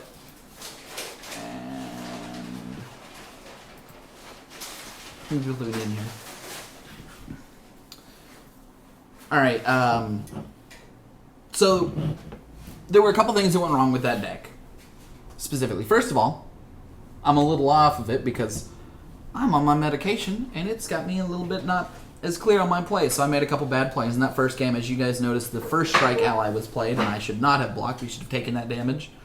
And maybe we could have won that first game or something, etc., etc. That was a very bad misplay. And there was a lot of options and lines in the third game that could have made things a lot better or worse. Duffless pointed out that we could have used Boiling Earth as a 4/4. And instead that turn, I think that we had went with the option of using the archive to get cards for the Boiling Earth, thinking that we needed to get rid of flyers more than we needed to put on more pressure. We could have tried to do trading pressure, although I don't like to do it when we're that far behind, but with us having that big of a creature, sometimes it can make a big difference. The other thing is the allies deck has a few allies that can really put on a lot of pressure very quickly with something like the Double Strike ally, or mostly the Double Strike ally, but also the Haste ally, and having blockers back can be nice. I was trying to play us more to a position of just playing our Rolling Earths. Having two usually means we're going to see one, and at any point in any of the games, if we had a Rolling Earth, we were in a fairly commanding position. Rolling Thunder. Oh my gosh, I'm so out of it, guys. Sorry. Alright. But we're going to be going with the Swiss here. And so let's talk about this again. I talked about it earlier on the stream, but I'm going to reiterate on one of the things about these new Swiss Phantoms is the pay-in is 60 points, but the pay back is very good. If you have 2 match wins, by the way, our match win average percent is something like 70 or like 75, 70s, something about that. Me and Brad, on average, go 2-1. About half of our drafts, and the other half we're either 1 and 2, or as you guys saw here, where we did our sweet 0-3 drop. But if you're winning any decent amount of matches, you'll end up breaking easy very quickly. But even if you're not, let's say that you're brand new, or that you're struggling with the format, right? Battle for Zendikar is not a particularly easy format to play. Kind of getting a feel for the cards and running low-cost options like this one right here will help you get to a position of feeling more comfortable in the format. I'm still not where I'd like to be at in this format. I knew that taking Huge Archive was a fairly big risk. I think that we were in the right colors. Things open were green and red, but green and red is one of the worst decks. Our opponent, white was also moderately reds. And one thing I want to point out is when you do a draft, if you're playing across from the mirror or close to the mirror, it means you did a good job. You should be seeing, it means that you read the signals right. Our opponent was playing red-white. We could have played red-white. We played red-green, but those 3 colors were probably open both ways. Green's just not good enough for more than one person normally want to run it. We didn't have great green. We had okay green. But if you're wondering, hey, am I drafting this set correctly? If you're playing across from the mirror, match 1, it means that you probably did a good job reading signals. You know, if you're blue-white and you're playing against blue-white, or you're playing against blue-white-black, then you probably did things correctly. But back onto this. Running more matches, getting used to the combat tricks, know what your opponent can and can't have. There were situations where I was thinking if my opponent could have Lithomancers, I guess Magic, the 1-mana 2+2/+2 trick. There's the, in red and white, there's also the 2-mana +3/+0 and First Strike, Sure Strike. Those are the 2 big tricks in white, but there's also Gideon's Reproach as well. And playing around those makes a big difference. In game 2, we won on a curve of, our opponent probably actually had multiple Gideon's Reproaches or other removal spells. It's probably just Gideon's Reproaches because they kept a hand that didn't do much until later. But the problem was, we played around the first Gideon's Reproach. Then the second one, we could have attacked our 4/4 in there and then played our creature afterwards. But I know the removal in the set. They had 1 planes. So they could not have played the exile card that, I can't remember what it's called. It's 1 white, and it exiles a card at instant speed, the enchantment. With that card off the bat, it means that playing my 5/5 to make my creature a 5/5 out of the range of Gideon's Reproach plays around all of the removal in those colors. And knowing those little things helps your win percentage immensely. Red and white are the only ones that play a lot of tricks like that. Green has a couple, but most people aren't playing green. All right, let's see how close we are to 3 of us have joined. All right. So, did you guys have any questions? Stasis Snare. Thank you, Salam. Again, guys, I'm a little bit loopy right now. I'm a little bit out of it. I got a bad burn, so they've got me pretty medicated up. Not that means I should be making bad plays or anything. I should be slowing down, as you guys said earlier, and paying a little bit more attention. But yeah, so let's talk a little bit about the main archetypes that I think are good. I think that the best archetypes are the Grixis ones. There's the blue-red deck, which me and Brad have played multiple times, and I've been happy with every time. The blue-red decks you've been playing, you've been happy. I like it. Blue-red, I think, is the best, which also means it's highly drafted, which means you might not want to get in it too terribly quickly. I think that the next best one is probably blue-black, which is the process ingest deck, which is good. I wasn't sure when we first started processors if it was going to be good enough. When I first saw the Eldrazi Stormcrow, our Mist... Hi, Slum. Mist Intruder. I was down on the card, and I think Brad was too. The 1/2 flying. I think he was higher on it than me. Oh yeah, just because I saw it do well at the pre-release. No, I'm. Yeah. No. Flying ingest. When we did our before that, when we did our review before the pre-release. Oh no, we weren't high on it then, but after seeing it played. And that's because it's a synergy. We didn't realize how good processing was going to be. So that deck is in on that. That blue-black deck isn't just playing good blue-black cards. It's specifically playing ingest and processing cards to great effect. And then the last one of the Grixis trio is the more aggressive black-red deck, which you've seen before every once in a while. I think it's the least played of the 3. It's a little harder to put together, but it's good. I'm really disappointed that the green ramp deck is seemingly the worst strategy. So we're going to get to the fact that green is the worst color by a large margin. I don't think it's unplayable, but the reasons to play it are you got a bunch of really cool cards in your green ramp strategy, like we did there, and it was okay. If we just saw 1 or 2 more good uncommon cards that really shorted up, That's true. like a Deathless Behemoth or something, we'd been in a better position.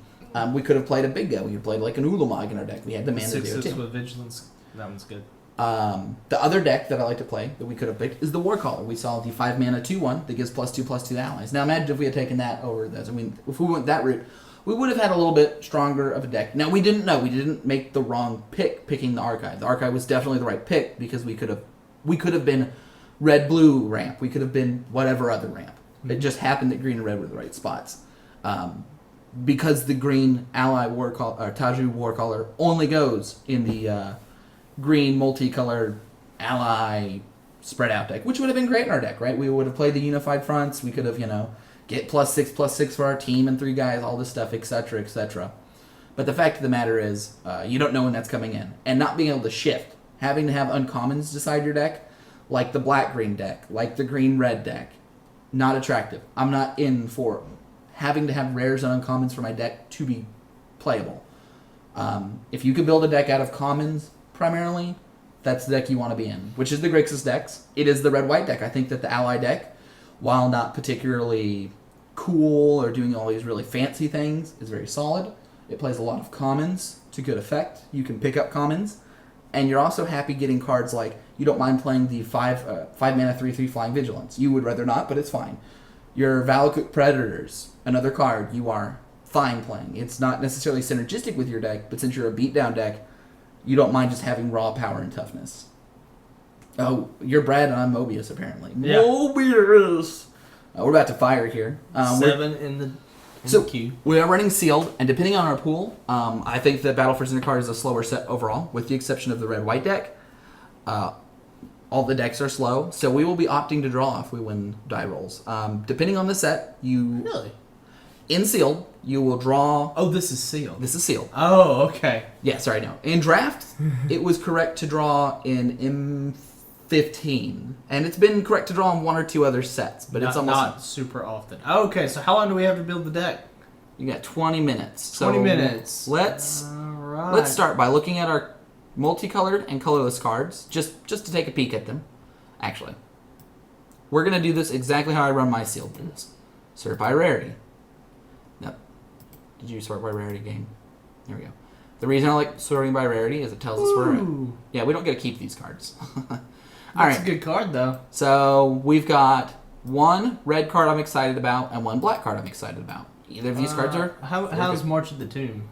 March of the Tomb will. If we play the black-white deck, it's very good. Otherwise, it's not playable. Okay. Brutal Explosion is very good. Brood Butcher is a great card in a bad color pairing. I'm Dan, or Daniel, and it's Brad. Or Brad. Yeah, That's it. He only that's has one Dan. name. He's Dan. Yeah, we're Brad and Dan together.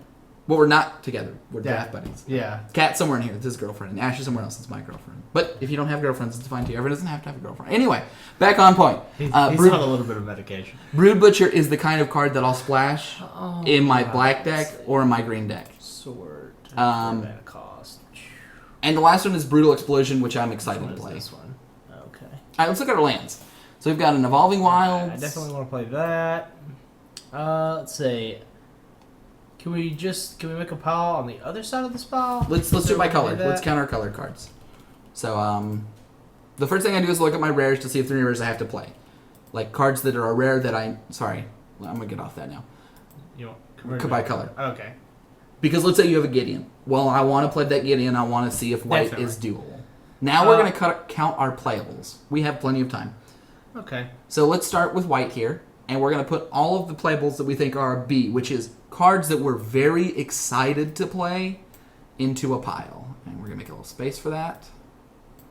Actually, we're just going to... This client's so awkward to deal with. Yeah. All of the cards we're excited to play, we're going to put... There are none. You There know are what? no white cards I'm excited to play Seriously, with. Spot the Monstrous Inspired Charge? Excited. I didn't say we're Oh, playable. okay. I said excited to play. Are you excited about any of those white cards? I don't know most of these cards, so no. No. All right, so let's I look only at remember blue. the good cards. Okay, I like this card. No, excited, not good. Or not in the middle. Okay, you have a weird metric for doing this. All right, well, This is what I do. I go through every card, and every card I will never play, I throw to the side and I never look at it again. That's not exactly true. I look at it one more time to make sure I haven't changed my mind. well, this is a weird format because where do you put Mist Intruder? Do you throw it away or do you keep it? This is a set. Every card I would never play, Daniel. It's very never quick. play. Oh, sure. So here are the cards I would actually play in blue. I would play that. You're gonna play everything play except that. for the salvage drones. I wouldn't play two of these though usually, so that's quickly gonna get on the cut list. I wouldn't play Coastal Scope. Okay, well, I don't like we that are card. far away on that. This card is not very good, so I'd put it over here, but we might go back to it. Devoid Ingest. Brilliant Spectrum and Salvage Drone aren't playable. Nope. Benthic Infiltrators, Mist Intruder are. What's this guy? All right, so out of blue, while Brad's looking for this, the cards I'm excited to play is that we have two Benthic Infiltrators. What is that? Oh, it's, okay. It's the really good one. So two Benthic Infiltrators is the only thing that I consider exciting in blue. I'd put that in that pile, but it'll probably be cut later. To put all the cards you would play, do that for every color, Brad, and just put them in one big stream. I'll talk about the other colors. In black, Play two I'm... of All those. You're not gonna play that. right.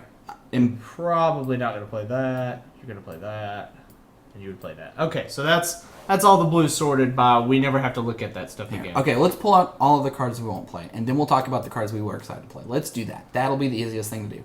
Yeah, We won't 'cause play- This makes sure you never look at a card again if you don't need to. Okay, there's only two white cards we wouldn't play, and you might put Cliffside counter. All right. All right, black. We'll just do Brad's.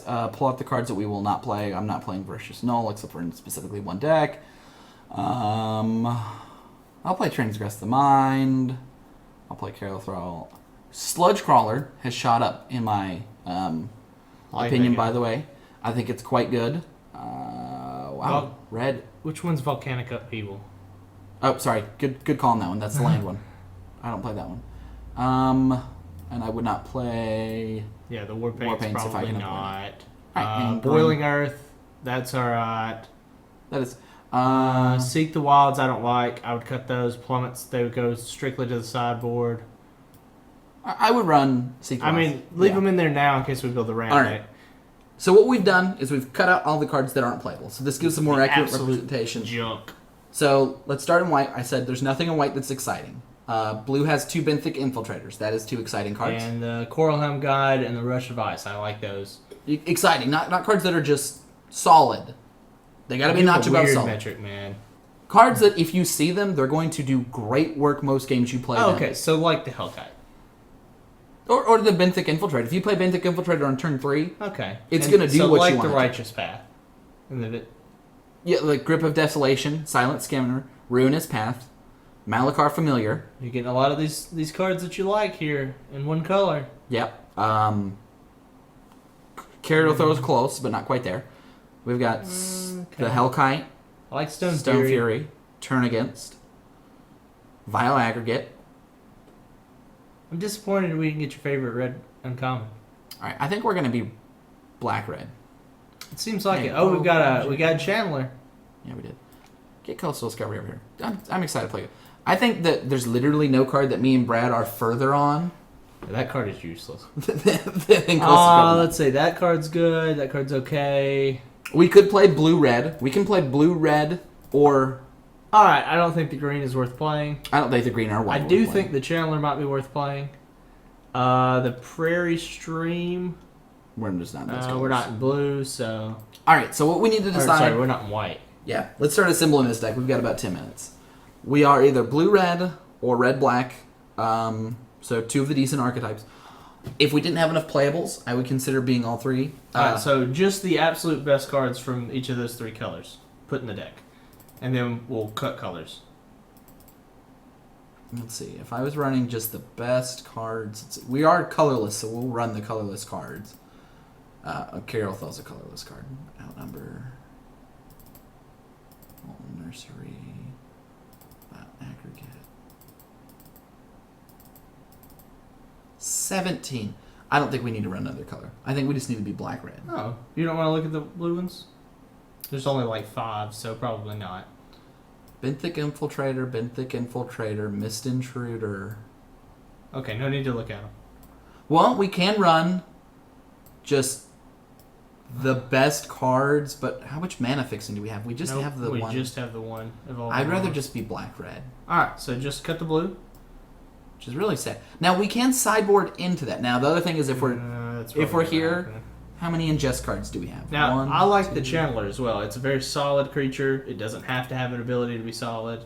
We're going to run the Chandler. So, when we get blue-red, we also do get the Brutal Explosion. That's which is true. a card that's very strong. So, let me show you what blue is offering. I know you hate Coastal Discovery, but drawing cards is really Coralhelm God, Rush of Ice, and 1 Oracle. Oh, what's the Retrieval? I don't know that card. The Retreat's not good enough to play. Okay, here. Let me see it. You're like really slow at this. It's too many. I think actually we just run black-red and we just take out the blue and have better mana, right? It's hard to tell. Display sort. Here we go. Sort by color. So if we're running blue, I'm actually in a position where I'd want to run the Benthic Infiltrators because they're so strong. Yeah, I think we just cut blue because it's sheer numbers. All right, cut the Brutal Expulsion. Go over to red. Put in the... This guy? No. Take out the double red card. We're not going to run double red. We might. No. The other guy in. Shatter Skull Recruit out. I would like to run the Tunneling Geopeats and the Volkite Predator. I'd rather run good 3 drops than a good 5 drop. Predator. Slide Runner. Where's it? What are you sorting by here? There we go. Oh. We're not going to play that. Slide Runner. We're definitely going to play that. That's it. Well, we don't have to. Remember, this is a synergy-based deck. Alright, so now we got 1 too many cards or 2 too many cards. Put it in by Converted Mana Cost. 17 Bam. land deck. This is a 17 land deck. So we 1 card too many. Let's counter ingest cards. If we don't have enough, we cut Processor Assault. We have Sludge Caller, 2 Culling Drones. Does Dominator Drone have ingest? Yes. 4. That's probably good enough. Vile Aggregate makes 5. Yep. And Grip of Desolation exiles as well. So we have 6. So we're good. Yeah. We have 6, and most of them are early. Alright, what of this do I not like? We're going to cut... Okay, so how many cards do we have that care about colorless cards is the next thing we need to count. So we've got... Start at the lowest. We've got Dominator Drone, Molten Nursery, Vile Aggregate... Are you saying care about colorless or care about colorless? No, care about colorless. We've got 3. Vile Aggregate is very good, so I think that we want to cut... we want to cut from the top because we're mana. We're going to be running 17 lands. So let's cut the stone... Not the stone. I Shatterskull. think we're going to keep both of these. The Shatterskull Recruit. You want to cut the 4/4 with Menace? We've got 4 5 drops and 2 6 drops in a 17 land deck. We don't need that many. It's the worst 5 and 6 drop. Okay. So I think that's the that's deck. it. Right? What is removal and what is not removal? Processor Assault is removable. Here, let's make the top end smaller.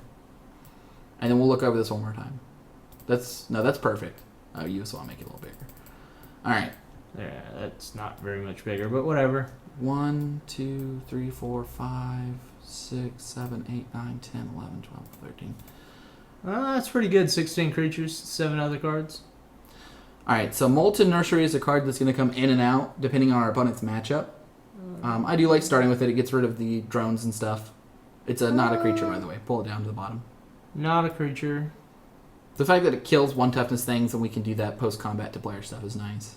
And Turn to Rinse is not a creature. And Grip of Desolation is not a creature. Okay, that's fine. We So- don't need to actually sort it.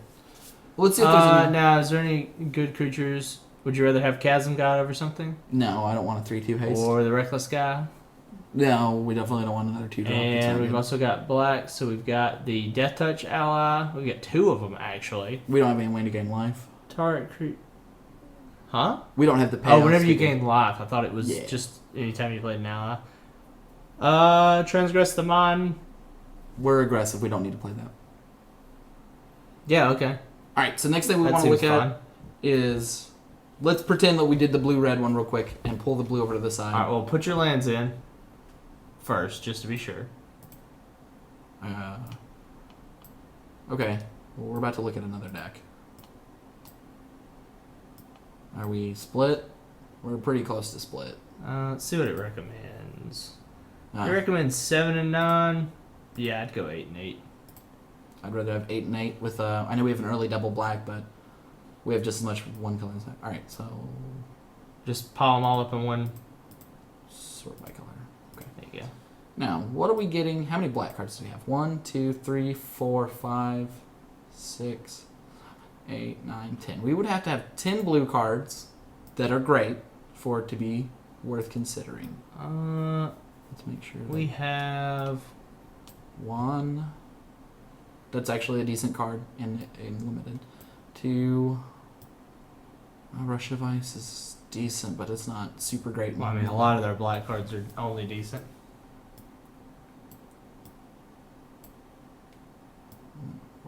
Okay. So... Oh, that is a good point. Why take the Channeler over the Menace guy? We could, in fact, cut him and play the Menace guy.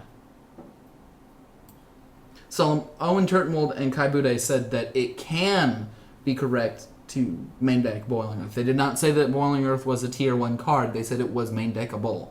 There have been formats where Plummet has been main deckable as well. Anyway. What about the Channeler versus the Recruit? Why take Channeler over the 4/4 Menace? It being colorless means a lot, and adding having the colors. It's close actually either way.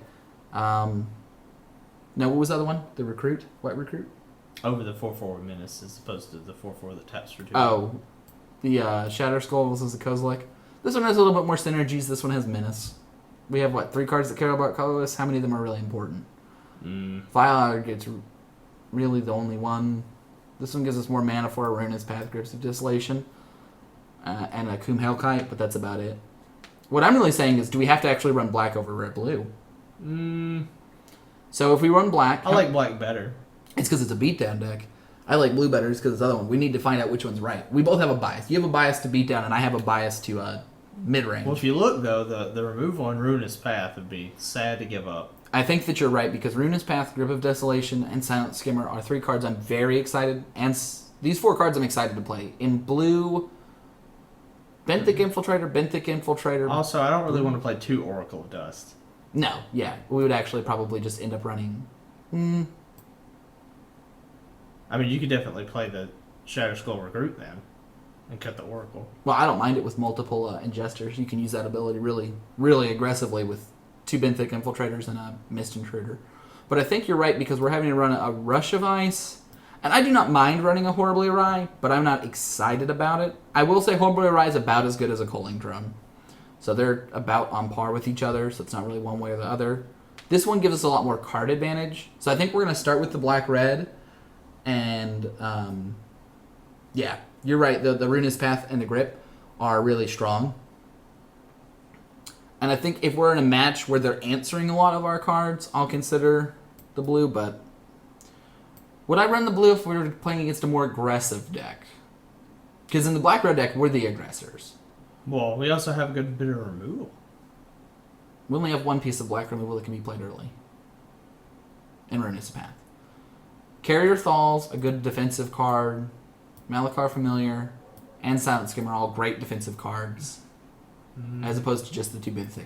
I was just looking to make sure because the... Just sort by color again. Yeah. Brutal Expulsion and Benthic Infiltrator are good enough to make me want to play it.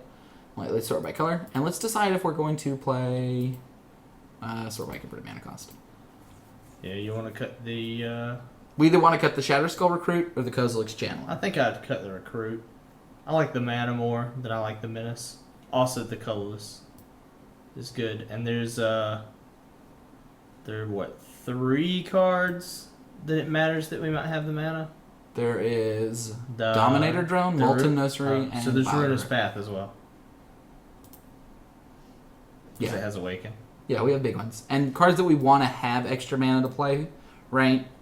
We want to play Akum Hellkite and be able to play a land drop. We want to play... At the same time. Yep. We want to play Ruinous Path up. So I think we're going to go right here. I think this is what we're going to start with.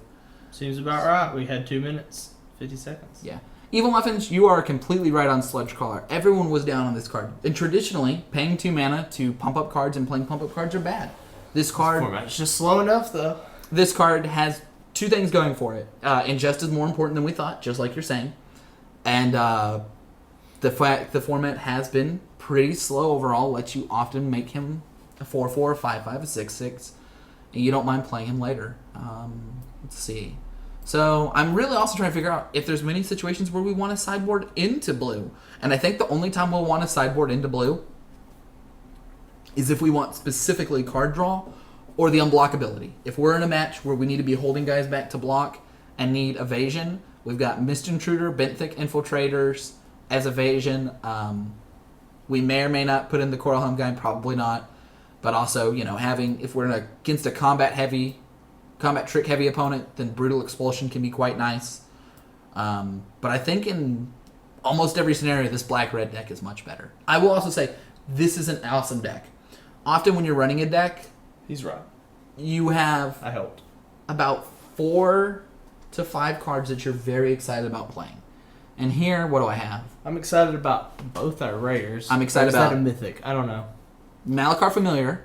I'm excited about Vile Aggregate, Silent Skimmer, Turn Against, Ruinous Path, Akum Hellkite, and Grip of Desolation. I really look forward to playing Grip of Desolation as opposed to having it played against me. Yeah, Go ahead and hit submit. that's going to make it go away. So we're going to talk about the deck for about another 40 seconds, and then we're going to hit submit. Okay. The thing about it is, I think the only cards I'm not excited to have are the Culling Drones. Which I don't even know what they do. They're just 2/2 ingests. Oh, okay. And that's the not Slide Runner. terrible considering. The Molten Nursery may come out. If we boarded the Molten Nursery out, I think we'd want another cheap card in, and I think it would either be... I mean, I'd rather just have another creature than it, but... being able to deal 1 damage, you've got to use it correctly. Often you'll attack first, and then cast your colorless spell to deal another 1 to kill one of their stuff. Okay. We'll go ahead and submit deck now. We have 30 seconds. I mean, are people really going to walk into that, though? No, but they can't block around it. Let's say that they have an 0/4, and I attack with my 3/4, and I've got that on the board. Do you block? Oh, and just make you have it.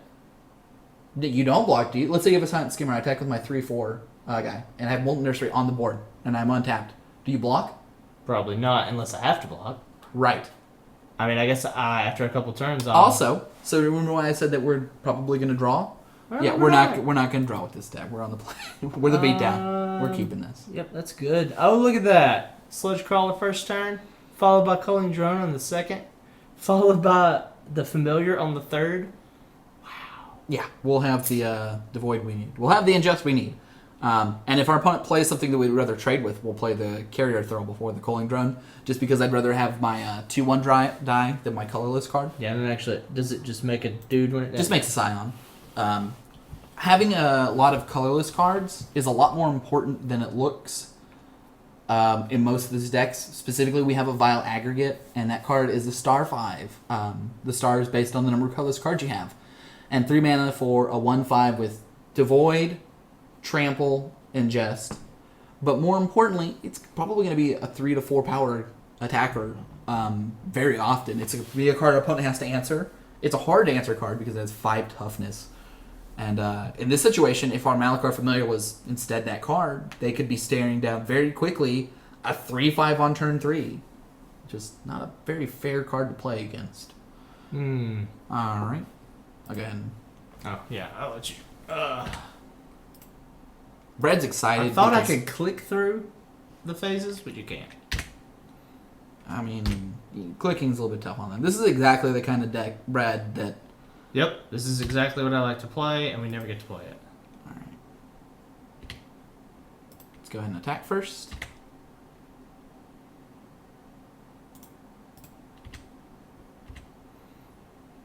Alright. So we're going to go ahead and play... I would go ahead and play the... Culling Drone. Yeah, there you go. It's a tough spot. I'd rather not trade my Culling Drone, but if we draw many cards, I'd rather have this colorless spell here. And that's another good point right there. Alright, so let's go ahead and... What does his do? It's a 1/4. Doesn't it do something else? It gets a +1 if they cast a colorless spell. Okay. I think we're So go going ahead to and attack with the Culling Drone. Yes. And then we'll play the Malachar Familiar. Yes. And let's see if he snap blocks it. He does. Alright, we're hoping to draw a land next turn. And we'll drop 2 2/1s, which are actually, this Kozilek Sentinel is doing a great job holding our team back. If we do not draw another land, I'll probably actually just attack with the team and pump the Sludge Crawler.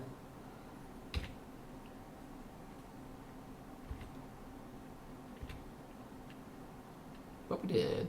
Actually, I'd play the land and attack anyway. That won't allow us to play our 2 guys. But sure. Only if he blocks that way. It's true. And if even It'll let you play one of them, though. Yeah, I was going to say, it lets us play 1. I would play the landfall one. Yeah. The landfall one lets us attack more.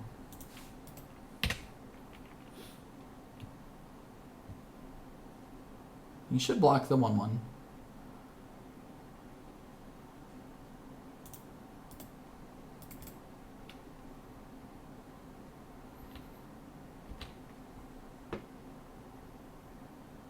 I wonder what tricks they have. There's not a lot of tricks right here. An outnumber is the only one I can think of.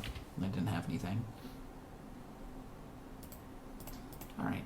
And we'll actually make that exact same play next turn. Oh, wonder what they're playing. Probably the grab a land card. Natural Connection. Oh, Unnatural Aggression. Whoa. We could... Yeah, they just traded 2 for 1. That was a bad trade. They just spent an Unnatural Connection and a Kozilek Sentinel to trade for our Culling Drone when we had a 2/1 toughness creatures out.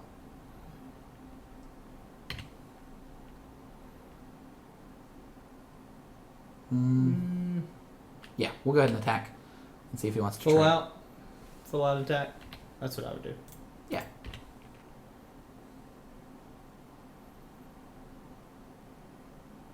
If he wants to trade, he can trade. I'll happily trade our Sledge Crawler for that. If he doesn't trade for the Sledge Crawler, yeah. Then we'll play the Dominator Drone. What have we ingested, by the way? A Grover. Okay, so they're like a mid-range beatdown deck. And put our opponent to 10. I don't think this is a bad deck that they're running. But like I've gone back and said before, this deck requires a lot of uncommons and commons. And that's a really hard part. Is that they've got to be there. It's a hard deck to draft because of that. Alright, the Terrible Boil Off will do some work. Yeah, we basically have to draw 2 lands or we're not getting out of this, right? We can also... I mean, he has to do something. He can't attack. Wow. Go ahead and play the Thrall, I guess? We will, after combat. Well, I mean, yeah, definitely fly over there. Yeah, and we've got him on a 5-turn clock. And he can't attack. Our opponent has to play multiple spells. And we've got a lot of outs. Go ahead and play the Thrall to block. Oh yeah, if I'll he double. manages to attack. I'll double block. I'll block with the sludge and the. Well, no. If he plays a land, then I'll block with the carrier thrall. I could also just not block. I would block with a carrier Thrall. I don't think he's actually in a position to attack. Let's see. If we don't block, I think you want to block with Thrall. Because look at his other cards. They're pretty bad. yeah.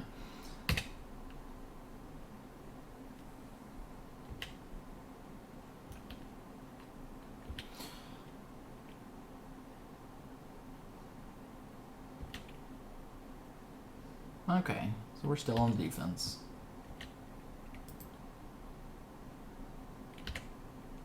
Alright, so now you can kill one of his creatures. We can kill the Dominator drone.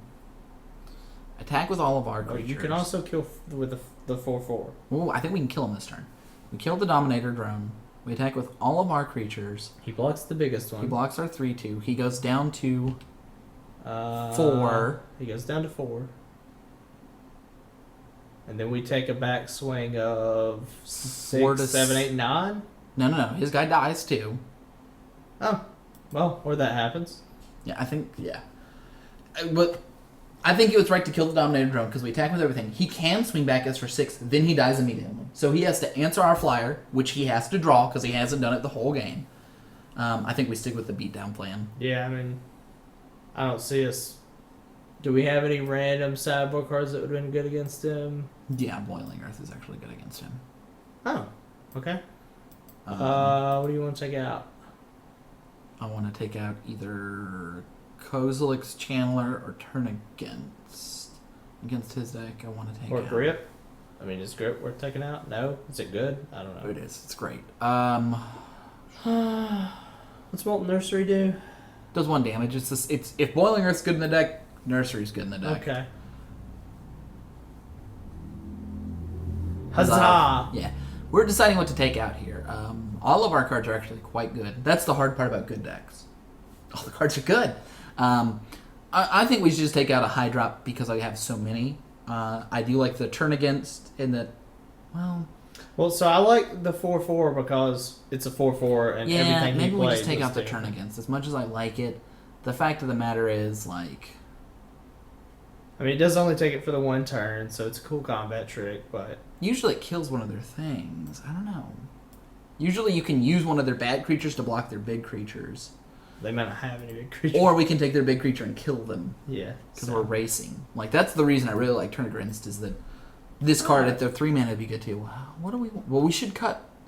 It's not Silent Skimmer. It's not Outnumber. It's not any of our 2-drops. It's not any of our 3-drops. Boiling Earth might just be the worst card. But it's an early play. Just leave it out for this game. I don't like Molten Nursery, but I like Boiling Earth better. Sure, Let's we'll try try that. I like Boiling Earth less in this deck because you can't ping your opponents when you're ahead. That's true. But, we'll If go. the game does go long, we can make the 4/4. If I don't know how much that matters. If we see more 1 toughness creatures, we'll decide there too. Molten Nursery lets you repeatedly make the play of attack my 3/4 into your 0/4, and you have to respect it. Boiling Earth is the one-time surprise trick that actually gets their thing off the board. Not to mention if they play a couple 1-drops, or just a good 2-for-1. Yeah, they play 1 Or drops 1 over. toughness, I mean. One is a big one-time effect, and the other is a repeatable small effect, which different matches will have different good parts for that and bad. If we see more 1 toughness things, we'll put in both, and I'll probably drop something off the top end somewhere. We only saw the 1 slide runner, but he could easily have more stuff. Our opponent should choose to go first, since we're both aggressive decks. And I think that's another advantage to being an aggressive deck in a slow format. Had we played the blue-red deck, I would choose to draw most of the time, and it would typically serve us well. Even if we played against this mid-range deck where they're not that fast, it would be fine for us to have that 1 more card because a lot of our cards have high toughness. And in high toughness formats, often it's correct to draw. In sealed, in draft, it is almost never right to draw. Yep. Very true. In constructed, it's also almost never right to draw. They take a really long time. Our opponent might be double queuing. Could be. Oh yeah, the art on the walls is the full art for the unglued lands. They're really nice. And on the other side, Brad has the Bant colors, the forest, the plains, and the mount, Yep. the island. I have they all are 5. They are very in pretty. the room. And Brad keeps them up pretty much always. They're framed pretty nice as well. Oh yeah, the only thing is when we put the Christmas tree, we'll actually have to take the forest picture down because that's where the tree goes. You want me to? Yeah, you just keep or talk about the keep if it comes up. All right. This person has spent approximately 2 minutes picking if they will go first or second. That's pretty uncommon. They may have DC'd. They may have dropped because they had to do something and thought they were going to lose. Maybe. I mean, I guess for 60 Phantom points, can you buy Phantom points? Does anybody know? No, they're about a penny each. Oh, Phantom points are a penny a piece? You can't buy them. They're untradeable. They're untradeable and you cannot purchase them from Wizards? Okay. Yeah. So, I guess if you don't care about the Phantom points, you can just leave.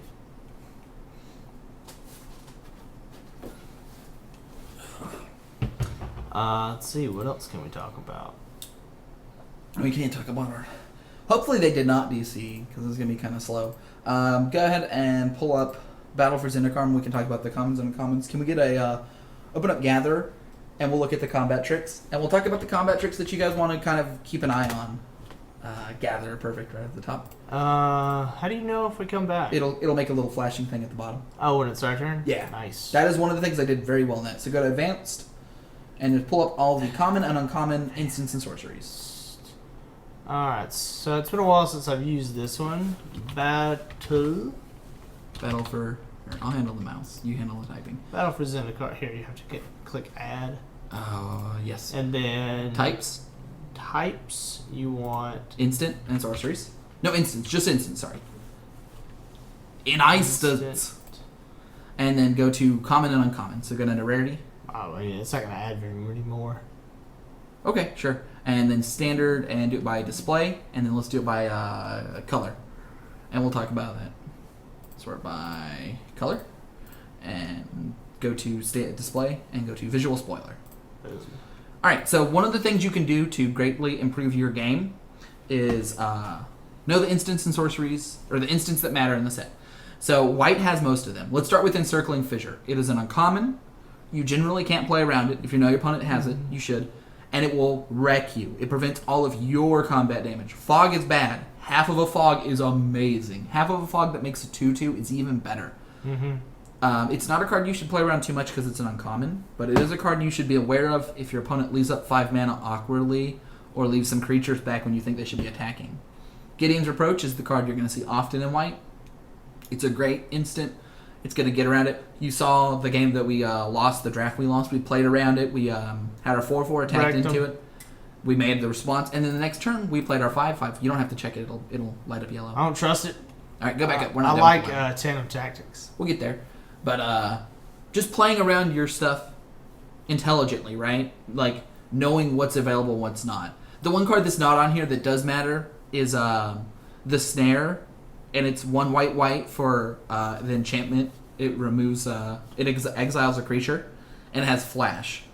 And we played around that, and our opponent had 4 mountains, or 3 mountains, and like a plains. So I knew I could play the big creature first, and that the power boost would matter for the Gideon's Reproach, but he couldn't exile our card.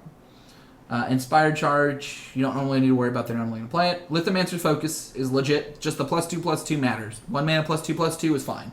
Giant Growth is great. Worst Giant Growth is fine. Royal's Retribution. You're not going to play around the uncommon tricks too much. You need to be aware of them. Smite the Monstrous. I mean, if you got a big guy, know it can be smited. Know your opponent shouldn't be running more than 1. Game 1. And game 2, they're likely not either. Tandem Tactics, like Brad said, is great. It's a hard card to play around, in that it's only really good in the Red-White Allies deck, but there's a lot of times where you'll just lose to Tandem Tactics. If you lose to look at a lot of combat, I mean, how many times would we have lost when we blocked when he played Tandem Tactics? And it would have been like, unless it was our 5/5. Yeah, it would have been a lot. Blue doesn't have anything. Doesn't really have anything. They have Romaze's Trick and Dispel, and be aware that people do bring in Dispels. If you play more than 1 instant, you're on, perfect. Your opponent will bring in a Dispel. That looks like a keep. Got a creature. Got a Devoid We've got a 2-drop, 3-drop, 2 lands. Keep. Yep, that's a keep. I'm just trying to make decisions a little slower. You can usually make that. You need to make sure you have your colors of mana. If you're on the draw, you have even more time. And the fact that we have a 2-drop, a 3-drop, you had F2, we're in our draw phase, and F6. Yeah. And we don't have a way to ingest, so we are in the awkward spot of Processor Assault being very bad. Whenever another creature you control dies, put a 1 counter on it. Let's go ahead and play our McKindy Slide Runner. Alright, hopefully we draw a land and we can play our Tunneling Geopede. But if we do not, I think we will outnumber the Rot Shambler. You should F6. Yep. We are in the awkward spot of Turn Against and Processor Assault being slower cards. Let's go ahead and skip that. And then F2. Alright. Let's attack.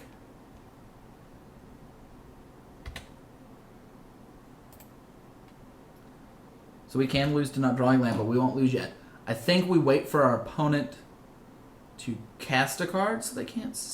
I don't mind 1-for-1ing, actually. Wait for our opponents to cast a card so they can't kill our Slide Runner in response. So we want to F2, F2. Alright. Now we go ahead and outnumber his 1/1. We don't want to kill the Rot Shambler, but we don't have...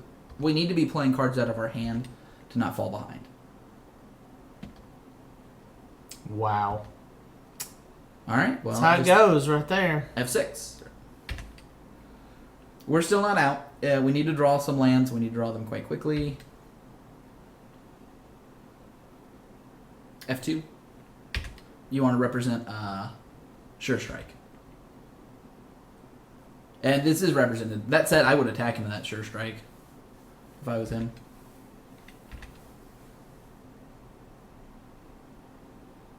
Wow. F2. Alright, Culling Drone. Alright, so the plan next turn is if he doesn't play a creature, we attack with both. He will probably block our Slide Runner. Our Ingester gets through. We get to ingest, and then we can Processor Assault and kill his 3/4. Alright, we'll go ahead and F6. We could double block as well. Is it worth it? No. Because you could have a combat trick. F2? Alright, so... No. Attack first. We specifically want to Process Assault and kill his 3/4. Oh, okay. We're going to lose the Slide Runner, hit him for 2, and then, because otherwise he would just block... I guess he would still block our 3/2. Maybe. He wouldn't let us ingest if he didn't have to. Yeah.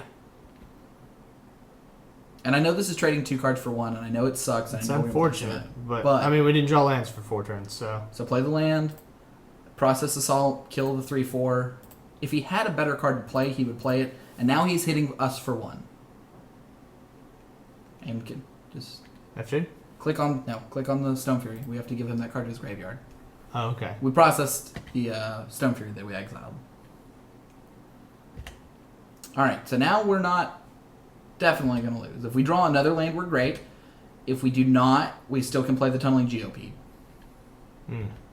That's not good. No, it's not.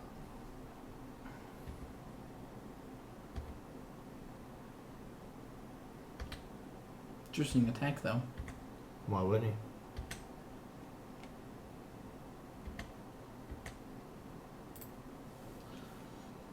Okay, I guess we're going to play a Vestige. Oh. No, we're going to play the Vestiges. We're going to play 1 Vestige, and the next turn we're going to play another Vestige. We're going to play Vestige, and if we don't draw land, Vestige. We're not going to attack, are we? Nope. So F6. And if he attacks, then we'll double block. What's the Grove Rumbler do again? Right click it? +2/+2, isn't it? Yeah, we'll double block and play into his trick. And we'll trade 2 for 1 if we have to. I can have 6, right? Another landfall creature. Okay, they didn't attack. Okay, so we'll play another Vestige. And now I think we're in a position where we're pretty fine. We're just attack with a vestige or keep? We're keeping both back. We don't want to trade our Vestige for a Grove Rumbler. Well, we'd be trading for both of these, though. They might have a natural Unless connection. they have a okay. And we also... hopefully we're going to draw land, and then we'll have turn against up. And once we can turn against our opponent's cards, we're in a very, very strong position. Wow, +2/+2 and haste. Okay. Get wrecked. Let's go ahead and double block that then. Yeah, we can double block both of these and only lose 1. Or they won't attack. Or they won't attack. I'm fine with that. Alright, let's play our land. And then turn against their creature and attack?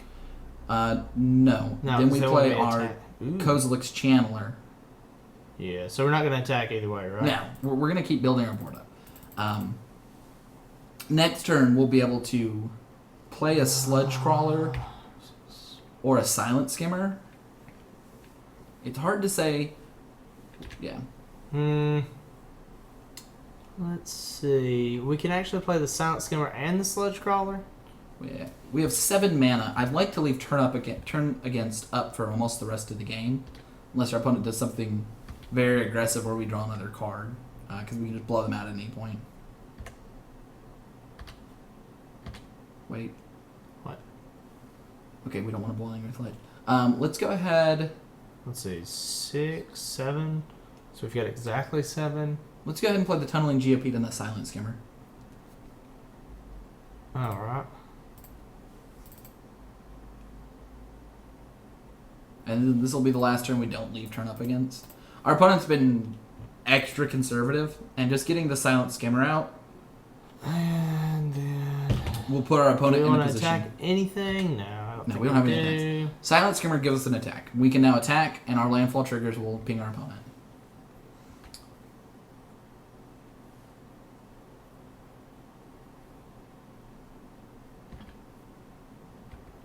Sacrifice another colorless creature. Sacrifice another colorless creature, deals damage equals sacrifice creature's power to target creature. He doesn't have any colorless creatures. He has 1.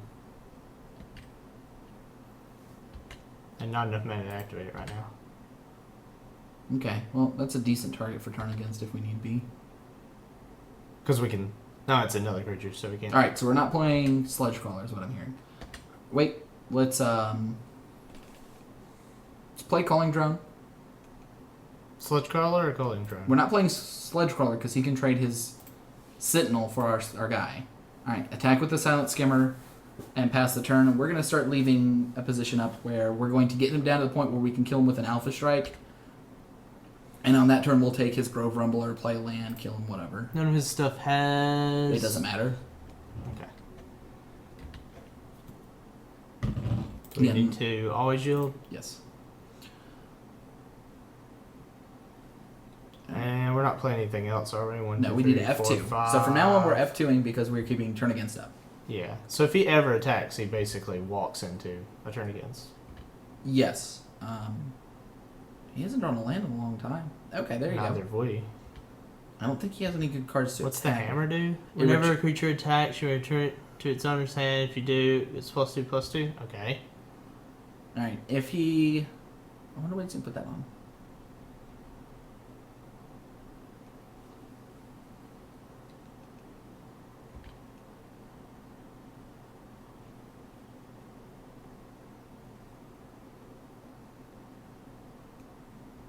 So if he attacks, Becomes a 4/6.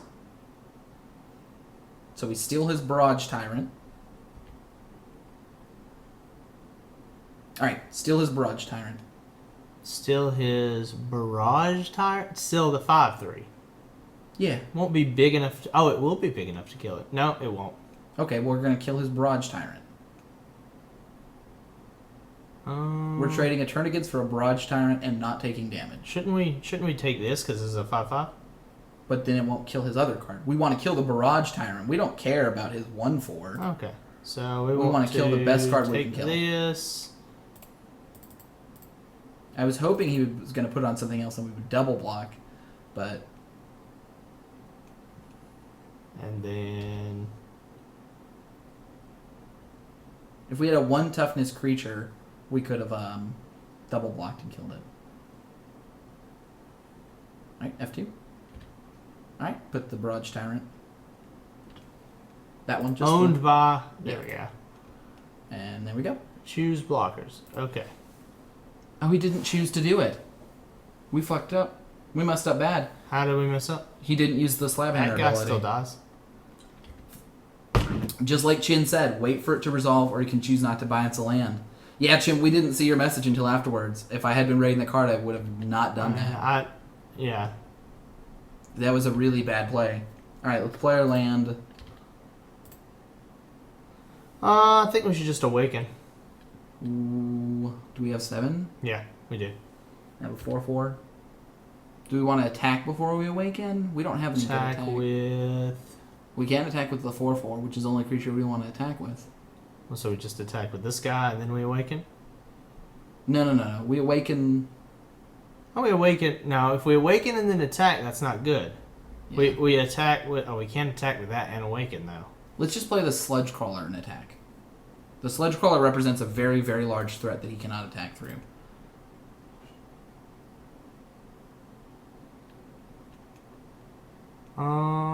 Yeah, So just- we can attack with the Chandler then, and then awaken to kill that, Yes, we can. or not awaken, just cast. We can. Yeah, sure, that's fine. All right, so we definitely want to attack with this one. Let's attack with the Chancellor as well. The 2 mana only matters specifically for Boiling Earth, so let's go ahead and attack with it.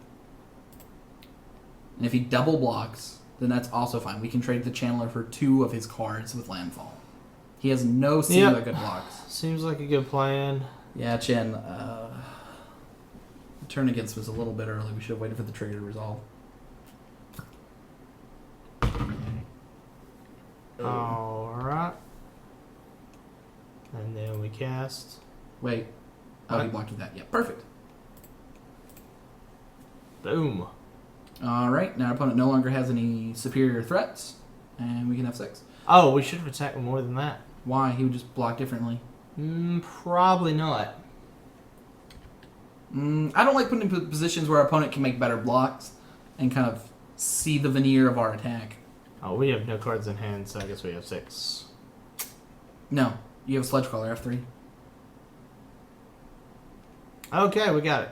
Alright, so despite our bad plays, our opponent made worse plays, and we managed to win. With turn against, we should have let that resolve. That's one of the things about Magic Online that we're not quite as comfortable. Everybody's Right. done, it looks like.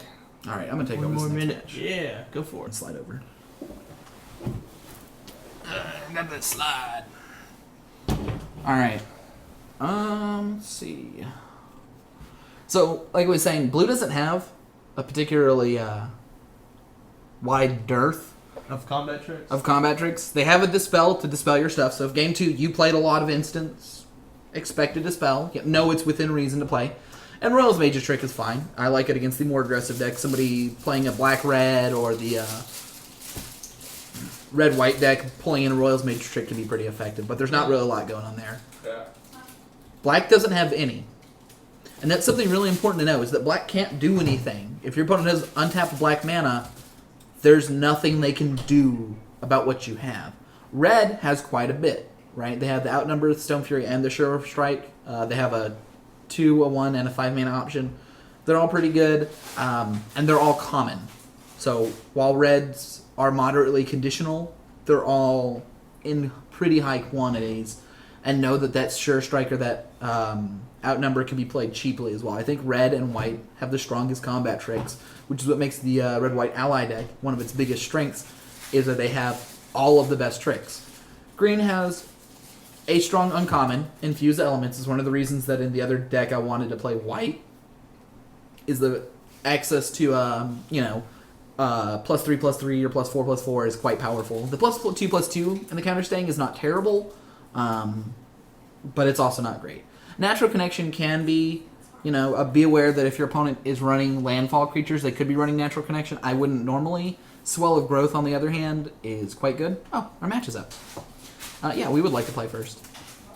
And I'd like to keep. I've got 2-drop and some 3-drops. I think this hand is quite good. That said, if we don't draw lands for a while, it is going to put us back in the one. Yeah, as Chin was saying, Swell is a great trick to pair with Landfall. We'll talk more about Green's tricks in a minute here. Let's finish it. Oh, yeah, Brett is eating. Not on stream, though. Not on stream. We're not that kind of person. We're not Ben Stark. Unfortunately. Shots fired. I'll go ahead and play my second red mana. I'm going to take off our draw step. I do not know why I have a draw step stop on my turn. Sometimes I use that. It's probably for another deck I had. I set my stops up to the deck, per se. Alright, we're in a great spot now. We're just going to follow this up with the Predator, just because we don't have that many colorless cards. Or, I don't know. That first Ingest is quite powerful. It's definitely the Predator, though. So this is an interesting situation we're in. Oh, did I just... I misclicked. I didn't mean to hit that F2.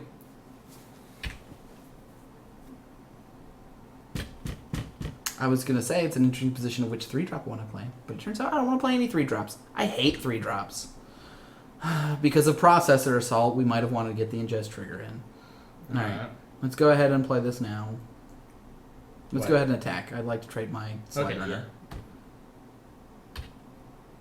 That was a really bad misplay.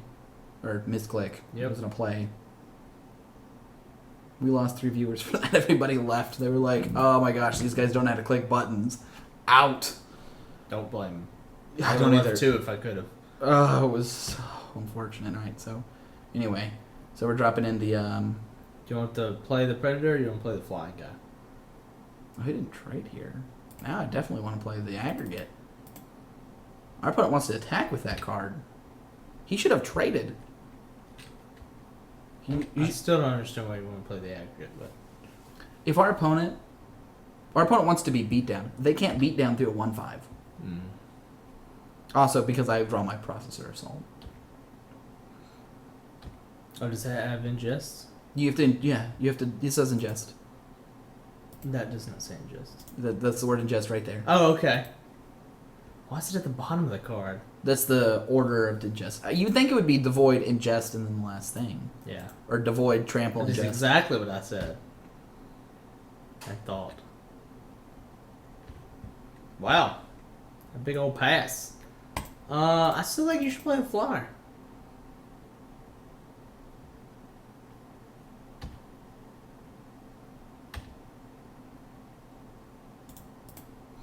I managed not to skip through combat. Yeah, don't skip through combat. That's how we Now do we it. skipped missing our 3-drop. I mean, geez, Louise, man. I like that play because I assumed that was going to be the block, and now on my opponent's turn I can just processor assault whatever they play. They literally can't play any cards in the format that are out of the range of processor assault next turn. Oh, except the 06. But, yeah, but I mean, what do you care? You'll just attack first. I'll just play my Malakoff Familiar. Oh, that's a neat guy. I'll stack my 2/5 and leave back my 3/2, and then I'll play my Predator.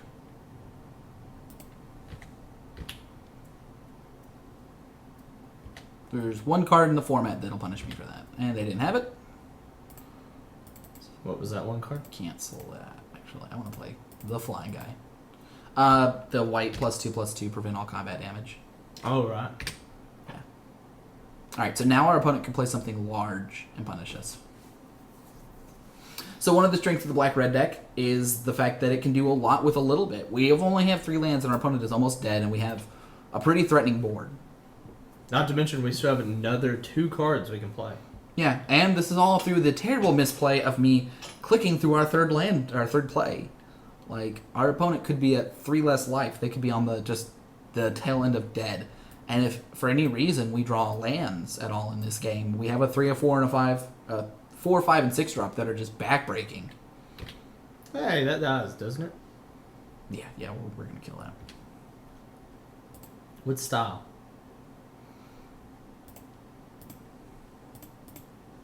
But it does buy them turn. Give them a land. Sure.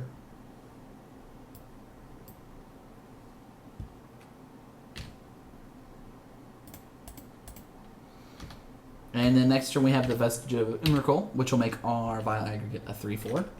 Did it gain them life or something? Yes. It gains life for each creature they have. Oh, okay. That's a great card for them to play. I'll put them back in the position to survive long enough to live. And the You Blighted bought Step for will each send them. creature. Yeah, Yeah. they can get another 6. They're buying a lot of time, which is what they need to do. If they have better creatures than ours, we could be in a rough spot. But that's where things like Turn Against and Grip of Desolation are really going to come in. Like, we got really lucky that we have 2 of the best uncommon situational cards like that. Yep.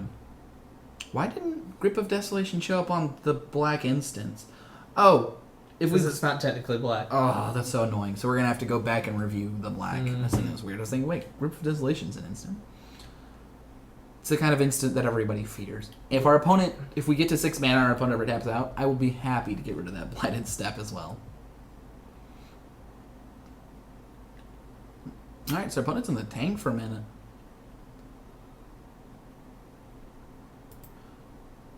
You know what, let's not do this by colors. Let's just by converted mana costs, since this is such a weird set here. Doing it by converted mana cost and color is something you need to know. You need to know the colors that have availability and the cards. What was that? Natural Aggression Hmm.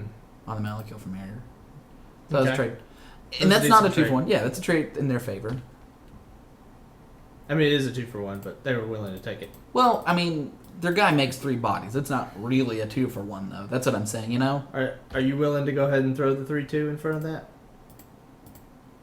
The 3/2. I mean, let them trade both their creatures for it. No, because I lose a power point of power. This is a 3/5. Let's see. They've got 1, 2, 3, 4, 5, 6, 7, 8, 9 mana. Sure, we can trade It's that kind too. of a toss-up at this point. I mean, we can just turn against likely the next turn as well. Our opponent's on the back foot, but Yeah, I don't think it's gonna matter, but keeping them off those 2 mana might matter. it might, and it stops the Blighted Steppe as well. which Yeah, they would have done. And I don't know if they noticed that because they didn't use it in response. They didn't have any mana. I mean, they had plenty of mana, didn't they? No, they had 1 short. So that was a good time to do that. Yeah. We got a 2/3. You know, if we don't have another colorless card, this will be unfortunate because that's the reason I liked having the card. And something like this, but both parts have merit. Well, you can kill them right now. Yeah. Let's go ahead and turn against this. And end the game. Alright, and there's no reason to change this deck either. Again, there's almost no positions where we'll be sideboarding into the blue-eye deck. I will say, this is the perfect time to pull in a Bowling Earth. I don't think there's anything else I particularly like. Shatter Skull Recruit could be considerable. Yeah, I don't know what you're going to want to take out. All of these cards are pretty good. I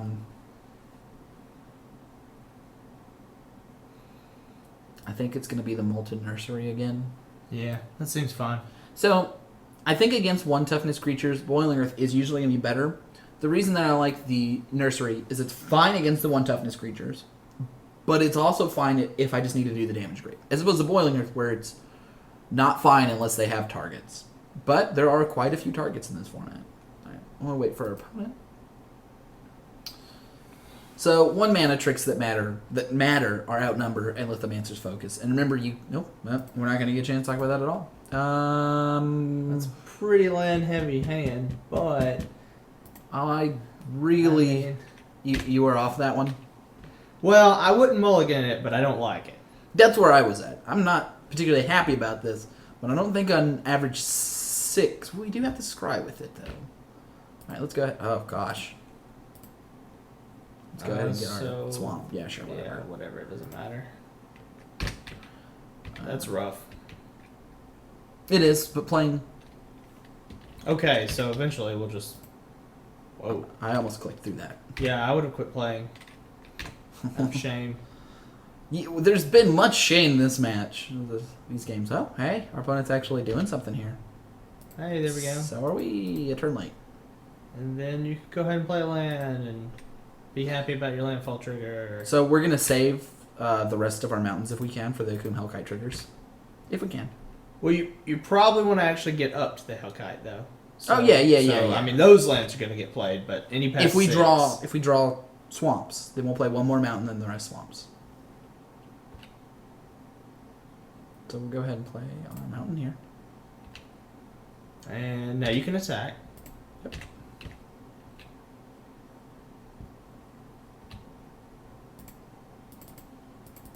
And we've actually got our opponent beat on damage right now already. They need to play some sort of defensive small creatures on the ground. And next turn we can either play the Stone Fury or another Vestige, depending on what we prefer. They both fly, so not blocking. Big creature? 2/3. So start by playing a mountain. Oh no, sorry, swamp. Mm-hmm. And did you want to Stone Fury and kill one of their flyers after we attack? I think I'm on attacking with both and playing the Vestige. It depends if they block or not. Yeah, okay. I hope they block. If they block, then I'll probably play the Stone Fury. If they don't block, then I will play the Vestige. I think I would play the Vestige either way. The Hellkite will shore up the flying pretty quick. We just want to minimize Yeah, damage. so I think I'd play the Vestige either way. Yeah. Because you're playing the Hellkite next turn. Just true. Hopefully our opponent is going to... They're probably going to trade. I think the trading is the right play for them. Actually, I think trading is the wrong play for them. You think they should try to race? Yeah, I think they should try to race. If my opponent made an attack like this, I would assume they have a follow-up creature that can block properly on the Stalwart. Like, that's what that play looks like to me from the other side. And, I mean, yeah. Okay, so they are trading and we are playing the Vestige. And then next turn we'll play the... Well, you have to actually go through the block. Oh. But don't hit F2 again. Oh, the Swell. There we go.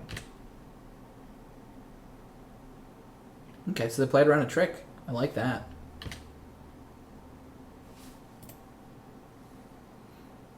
We could have Stone Fury in response. But I really don't want to Stone Fury the Stalwart. So that's why I'm fine letting that happen, by the way. Seems fine. Yeah.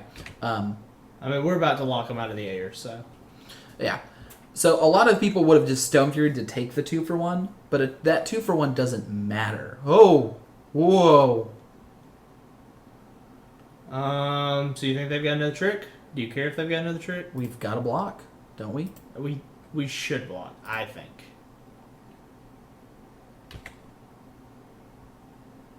What was theirs? Oh man. Yeah. You lose 2 big cards like that. Alright. What does that guy do? Is he gonna do that every turn? Every turn he plays an ally. Oh man. Plays an ally, we're gonna lose. That's where it's at. That's what the Warcaller does, though. Is he a rare? He's an uncommon. He's 5 mana, 2/1.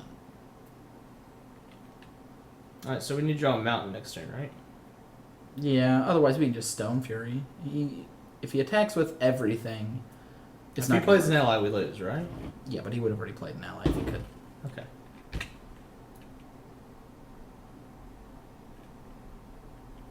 Alright, so mountain? Nope. Outnumber. So we can actually outnumber and Stone Fury if you want. Yes, we do. So let's go ahead and outnumber that. Okay, red. That keeps us from just losing. And then Stone Fury is an instant, so you don't actually have to do it yet. You can attack with your flyer, and then No. after he blocks Stone Fury. You think he's gonna double block? Yes, I would double block the absolute mess out of that. So you think I just attack with the Hellkite? No, attack both of them. He's double blocking. He's not gonna. So if we do that and he Oh, doesn't he just block, takes it, and then we die. So never mind. Can't do that. We're at too low a life. yeah, because he plays any contract, we die. Okay, so if I were him, I wouldn't block. I would just take it. Okay, so when we pass the turn to him, end of turn, play Stone Fury on the Courier Griffin, and then next turn play our 2 creatures, and then we can start attacking. Yeah, I guess that makes the most sense. If we hadn't got so low life, my plan was way better. Yeah, it was a great plan if we wouldn't die on the crap pack. Alright, let's see if he's got anything. We're really hoping to draw a mountain. Kind Mountain of does what? 2 damage? 2 damage. 1 damage to creature or player? Yeah. No reason to even play that then, right? Correct. We're going to hold that, but a lot of that has to do with the fact that we have a Valakut Predator. Let's go ahead and attack with our 3/4.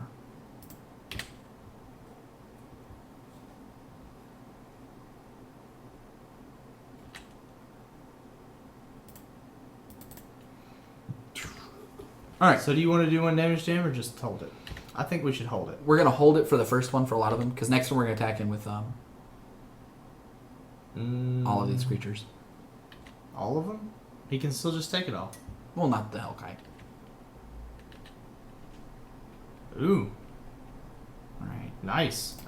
Wait, nope. I want the trigger on this one to put 2 on that. Oh, okay.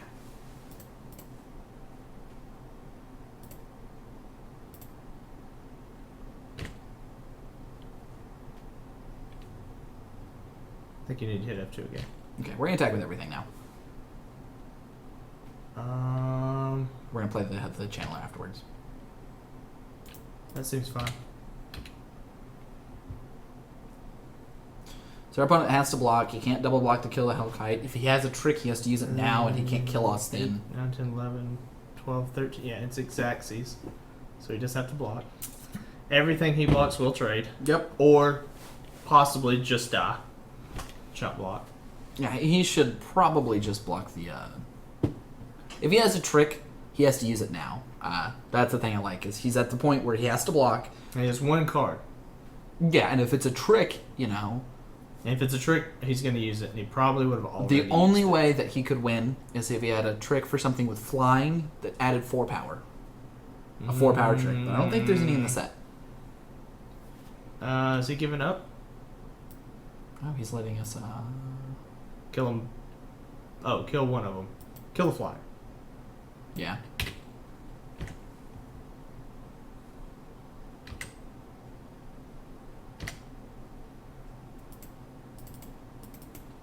Good job not F2ing through that. Yeah, right? Probably should have left up red mana, as it represents more tricks, doesn't it? We don't have a hand. Oh, good point. We don't have that level of mental math. That said, you can do that kind of stuff. People don't always pay attention. Alright, so let's go back to the tricks. So we won 2 in a row. Why couldn't we have done that last time, Dan? I mean, A, it wasn't sealed. We were better at sealed. I don't think we're better at sealed. First of all, I think the first round opponent we played was of a lower quality. When you play 8/4s, you play against better opponents. We are playing against people that practice more. I don't think our opponent last game played optimally either. I think that they should have been more aggressive. And our round one opponent made a lot of bad plays. We should have lost those matches possibly. They made poor plays. They should have been more aggressive. Obviously I misclicked, but outside of the misclick, there were some options that we didn't take that we could have taken, but they were bad. Our opponent just holding back with all those landfall guys. He should have just been rumbling in there and taking his trades. Trading 1-3-4 for your 5-5, that kind of stuff. You just have to make those trades. You can't wait forever. It's not going to get better unless you have some sort of specific bomb. But All right. And then, we made the misplay. We did of outnumber. tournaments. Yeah. All right, so we talked about Lithomancer's Focus and Outnumber. It's important to know that these are available, and they're both very scary. You can respond to Outnumber. When you're playing Outnumber, play it when you can.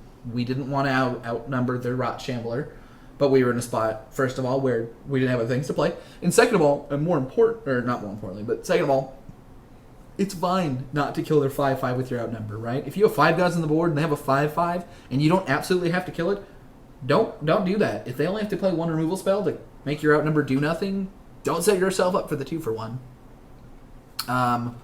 Gideon's Reproach is the most important 2-mana spell as well as Sure Strike. Both of these are going to be played almost every time you have them in your pool. Both of them are going to be very powerful. Sure Strike can kill a giant creature. Your 2-mana card, your 2-1, can kill almost any card in this format.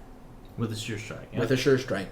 Gideon's Reproach has a couple other situations where it's not quite as good. 4 is a pretty common toughness, but there's a couple 5-drops. But, with another card, it can do some work as well. Swell of Growth, we saw it do work there. It's a fine combat trick. Know that if your opponent has Landfall, right, if you've got a Landfall 2-2, they could Swell of Growth to give it +4/+4. The Landfall trigger and that trigger. If they plan to land that turn as well, That could be pretty big, pretty quick. it can get pretty big pretty quick. That said, green's not that common, and this only goes well with the Landfall decks or the Ramp decks. And even then, we had one that didn't play it just because it's a little awkward to play with. Unlike Tandem Tactics. Why don't you tell a little bit how you feel about Tandem Tactics? So, I really like this card. It can make you win crazy amounts of combat.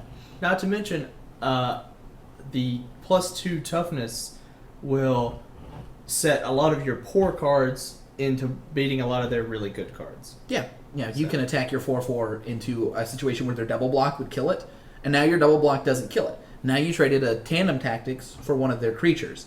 And even though that's a 1-for-1, if it got through with their damage, and or you traded your 2-mana card for their 4-mana card, it was worth it.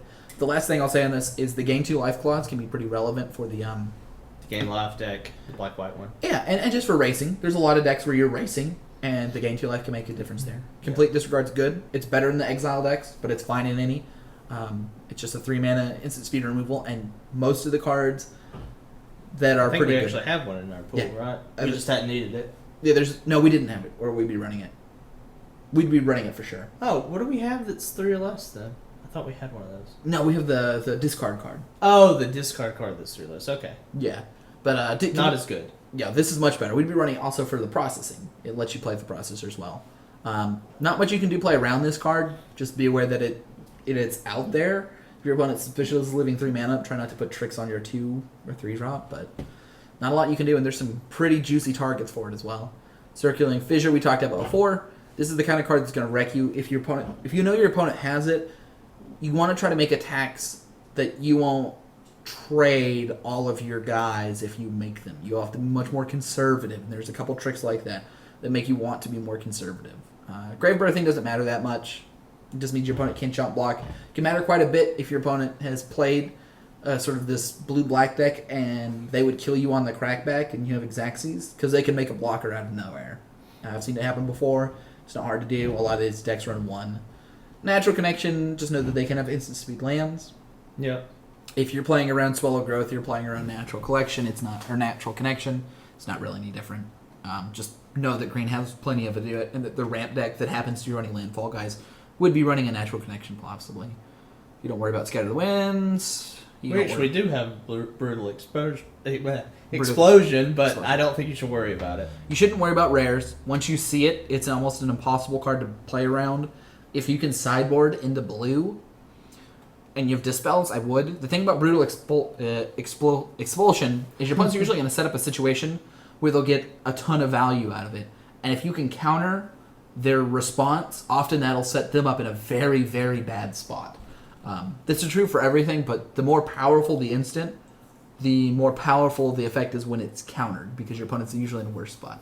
I don't think you normally need to play around Titan's Presence. I don't think it's particularly playable. The green ramp deck's not very good, and people aren't stuffing their decks with colorless cards in it. I mean, black, red, and blue are the colors where you'll see it often. It's really only decent in the black-red one, and they usually don't want to run conditional removal like that. Yeah. Unnatural aggression is always out and about. You need to be aware of it. It doesn't give any power boost, so it's not too hard to play around, and usually they're trading they're taking a big creature and killing a small creature, which can be relevant, especially if it has evasion or if it's an important creature. But usually they're 2 for 1-ing themselves just to get one of your bigger things off the board. Yeah. Or Something of that nature. The thing to worry about is if you are playing a removal spell, they can unnatural aggression in response. I think that's its best position. Adverse conditions matters for racing, and that's about it. Usually your opponent will just tap down your guys and let you tank. It does mean that racing can be harder. We talked about Infuse. Those counters make a big difference and they stay around. We talked about Smite. Know that your big guys can die, but know that they won't be running more than one usually. So if you have more than one big guy, you're probably in an okay position. People don't normally board in Volcanic Upheaval, but if you were running a lot of Awakened guys, I would consider boarding it in against opponents. Royal's Retribution, less powerful than I thought it was going to be, but still very strong. If your opponent's running a lot of white mana, if you see 5 white mana, it can be a Royal's Retribution or an Encircling Fissure, and it's really hard to play around both of those. So sometimes you'll just have to suck it up and assume one or the other. Just figure out which one is less bad for your board state and go with that decision. We still waiting? Yeah, we're still waiting. And then we get to the cards that Dan really likes. Stone Fury and Turn Against, which I'm sure he can talk for 10 minutes about Turn Against. Well, we're going to talk about both. First of all, Stone Fury is a basic removal spell. It's at common. It does great work. Kills their guy. And you don't play around it per se. There's Turn Against, which you can play against Turn Against. Let's say that Brad has 2 4/4s. Don't attack with 2 4/4s. If you attack, Brad attacks with his 2 4/4s at me and I have no board and I play Turn Against, he has 2 dead 4/4s. Yay! So Brad's like, you know what? I'll attack with 1 4/4. Then he won't be able to get it. Alright. And that's right. He's playing around with Turn I would Against, just steal right? the other one and block. Oh! Nope, you take the other one and block. You cannot play against it. Well, you can attack with your 3/3 flying instead of now you can't take it and steal it. Yeah. Great. Okay. Brad does all this work. He has his 2 4/4s out, his 3/3 flying. He attacks with his 3/3 flying, leaves his 2 guys on the back, and I play my Stone Fury. Yep. That's the real beauty about Turn Against, is it's at the exact same mana cost as Stone Fury. So if I leave 5 mana up, Brad has to worry about Turn Against, because if it blows him out, it will crush him. Yep. It's the worst 2 for 1. And Stone Fury is always going to be good for you. And so. Stone Fury is the card that complements it so well, because if your opponent is spending all this time making these suboptimal plays not to get 2 for 1 and really blown out, because losing 2 4/4s, that's probably the game, and you play your Stone Fury, whether or not you have the Turn Against, they just completely lost an attack phase. Your Stone Fury said, prevent all combat damage this turn, kill target creature. Yep. It's a good card. And we also have a Grip of Desolation in this pool. I like that it actually exiles a land. They don't usually destroy lands with Magic cards because it's a real feel bad. At 6 mana, it's not that bad, and it answers Awaken But cards. in this format, 6 mana is very prime for taking out something. It is, but you can play things. When you take out a land. Right. We could talk about the philosophy of why they don't print Stone Rains anymore, which is 2 in a red, destroy land. But the fact of the matter is, once you're at 6 mana, it's fine. It interacts with Awaken cards. It's great. People have said that they may or may not take this over Rolling Thunder. I'm on the Rolling Thunder camp, but I can see where it's at. This being an instant, this always gets rid of a big creature. It handles big creatures better, small creatures worse. But Grip of Desolation is probably the actual best card on this entire list. It probably is. Yeah, it just is. It is. I mean, as far as Would you probably messed up the most people, Turn Against has probably made the most Turn combat Against- map difficult. Yeah, it might have the highest But upside. as far as destroying Eldrazi, look no further. Yeah, I think of all of these cards, I would take Grip of Desolation over all of these cards. Would you agree with that? Were there any of these cards you take over Grip 1, Pack 1? If you just had... I don't believe so. I don't think so either. I'd take Grip over most cards. Scour from Existence is a card that you'll run if you have a lot of mana deck. You'll run it more often in Sealed, because the decks are slower, usually. Our deck's not sweet and fast. But You'll run Exactly a how I like Scour. to play. You'd always rather run a better removal. I'd rather run a Stone Fury than a or Scour. grip. Or Grip, or a Turn Against, or a Royal's Retribution.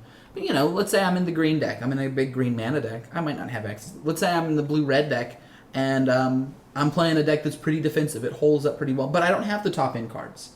I have a Stone Fury, but I'd like one more removal spell. Well, maybe I will run a Scour, because I've got some L-drops. It won't be great, but you got to do what you got to do. Yeah, So. it's 7 mana is where they found out, I'm not willing to pay that much mana for a removal, even if it is unconditional. And it gets rid of anything. Gets rid of your Awaken. Gets rid of anything you need it to get rid of. Obviously better in sealed than other things. And I think high mana cards you don't play against, right? Let's say that your opponent has played their, 6th land and then they pass the turn to you. Do you think that's unusual that they have a card in hand? Probably not. No. You probably think they have a land or something else. Yeah. It's a little more suspicious in this format, but still, that happens all the time. That's right. Yeah, your opponent has, 2 lands in hand or Grip is just wonderful. Grip, turn we against can look Stone at Fury. these sorceries if you want. There's some more in there that Yeah, we can look at the removal. you might want to be thinking of, as you're playing your cards. But Yeah. If you see your opponent leave up 4 or 3 mana and pass the turn, remember, you always have the option not to attack. Or to attack with one bad creature. Swing with my 2/2.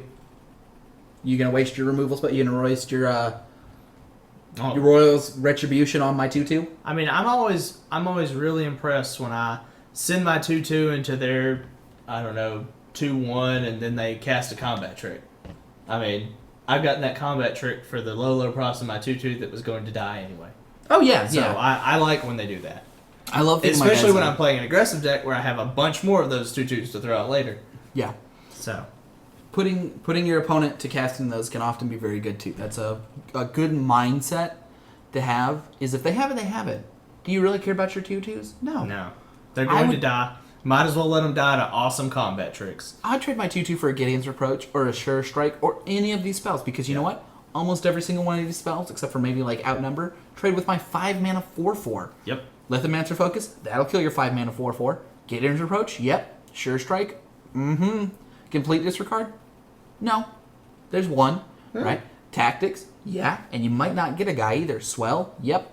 Encircling Fissure, right? It's a good point. That What are these cards? Don't trade with your 4/4 well. Unnatural Aggression doesn't trade well. That's 1. Yeah. It's literally 2 of the spells. So, you almost always want to just eat their removal as fast as possible. The only time you want to play your combat tricks early to keep your guys is if you need that creature or if your curve is set up in a way that you need to use the mana, right? Let's say that I have a 2 mana converted or a 3 mana. Oh, you gotta search. Let me check. Oh, Gatherer's messed up. Unexpected server error. Gather is really bad lately. It crashes a lot. Oh no, go play real Magic. Stop bothering us. Oh, here we go. 51 seconds. You need to run to the restroom or No. something? Okay. But being willing to pull your opponent's cards out of their hand gives you more information. Not having to play around a Sure Strike because they played it. Because what? How many combat tricks do you normally run? 3, 4? Something like that. Usually you don't get many more than that in sealed. Yeah. And in draft, you're not going to get very many good ones. So 3 or 4 is You're going to probably run some amount of removal. It's probably sorcery speed. So in this set, especially. I'm maybe running 6 non-creature spells. That's usually about right. I think we're running 7 or something. Right. And it's not like your opponent's going to play a Sure Strike into a Sure Strike into a Sure Strike. The other day, I played against somebody that played like a 2/2 and then played horribly. No, whatever the 3 mana spell shrivels? They played spell shrivel, spell shrivel, spell shrivel, spell shrivel. They played 4 spell shrivels. They killed me too, by the way. Wow. Yeah, they just played 4. It's a terrible plan because if I played a 2-drop, they would have just lost. Or if I just won. Yes. We've won all 3 die rolls.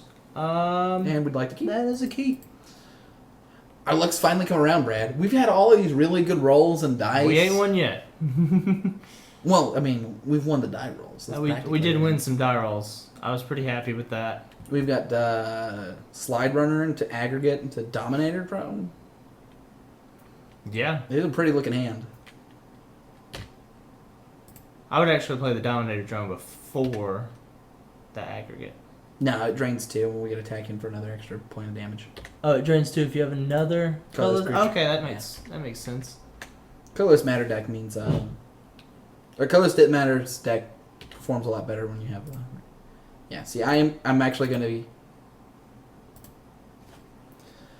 I'm gonna take this. I misclicked again.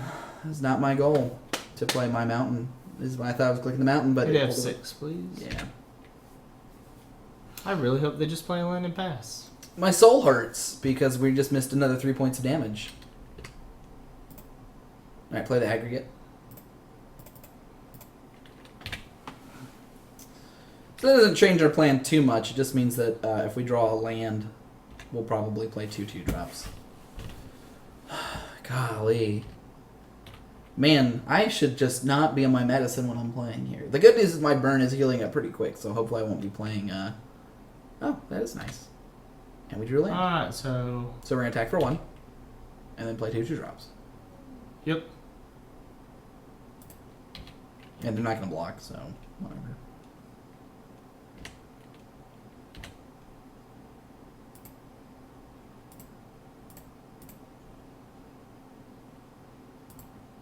We did miss out on 3 damage because they would not have blocked. Probably more like 5, but... Oh yeah, 5. It's like 5. increasing every turn. No, it's not increasing as of next turn. We missed it on 5 damage. So if we get our opponent to 5 and lose, it was definitely because I don't know how to pick the mountainy land. Yeah. You know, that said, this is the kind of hand that goes the distance. Unless our opponent plays some sweet stuff. Menace.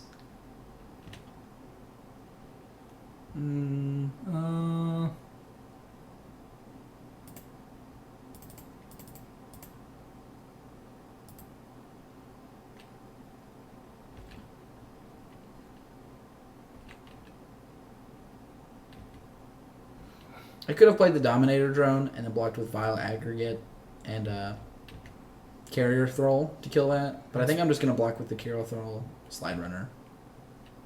I like the other play better, but... because it's less death. I actually think I'm just not going to block his 4/4 if he attacks, then I'm going to attack with all my guys. Oh, that makes a lot more sense, actually. Yeah. The only problem with that is if he plays another big creature. Hopefully I draw a turn against. Or Yeah, draw a land. mana for turn against? Yeah. If I don't, I can just play the Dominator drone. If I do, I'll just probably play the Dominator drone, the Calling drone. Really putting them in a spot to be forced to be defensive. 1, 2, 3, 4, 5, 6, 7. They're close to that Invoker. I count 6, but... 1, 2, 3, 4, 5, 6, 7. That turns into 2 lands after they... Oh, yeah, after they pay. Uh-huh. So if they play a land next turn to do it, that means the following turn they'll have it up. Alright, so let's just go ahead and play our Dominator drone.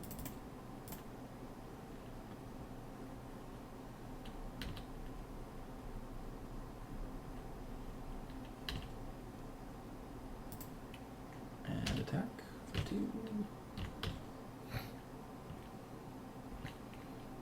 Alright, we really need to hit a couple land drops. I'd really like to be able to Crypt of Desolation, the Blighted Woodland, and either the Invoker or the Shatter Skull. And it's actually kind of hard to say, being that how good the Invoker is against us and how close our opponent is to that mana. That said, I do not think our opponent should go all in on trying to get all the lands. I think they should play a spell this turn and not Blighted Woodland because we can probably kill their Invoker in these colors. It would not be a ridiculous idea. But yeah, that Invoker kills one of our cards every turn.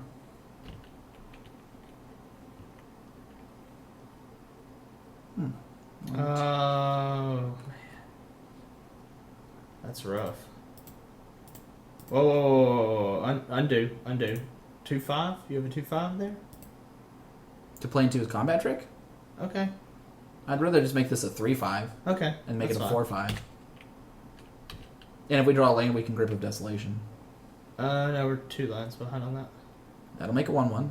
Oh, okay. I'm fine for that trade. I'm sure my opponent's fine with that trade too.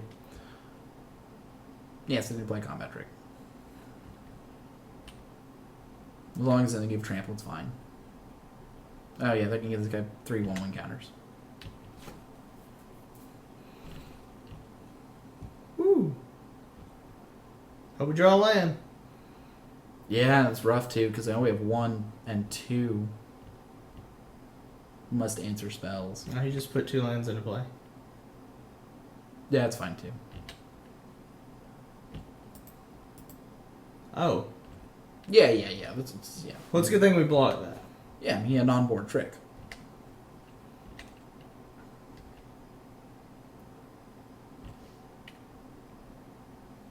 So if we don't draw a land, we're pretty much hosed, right?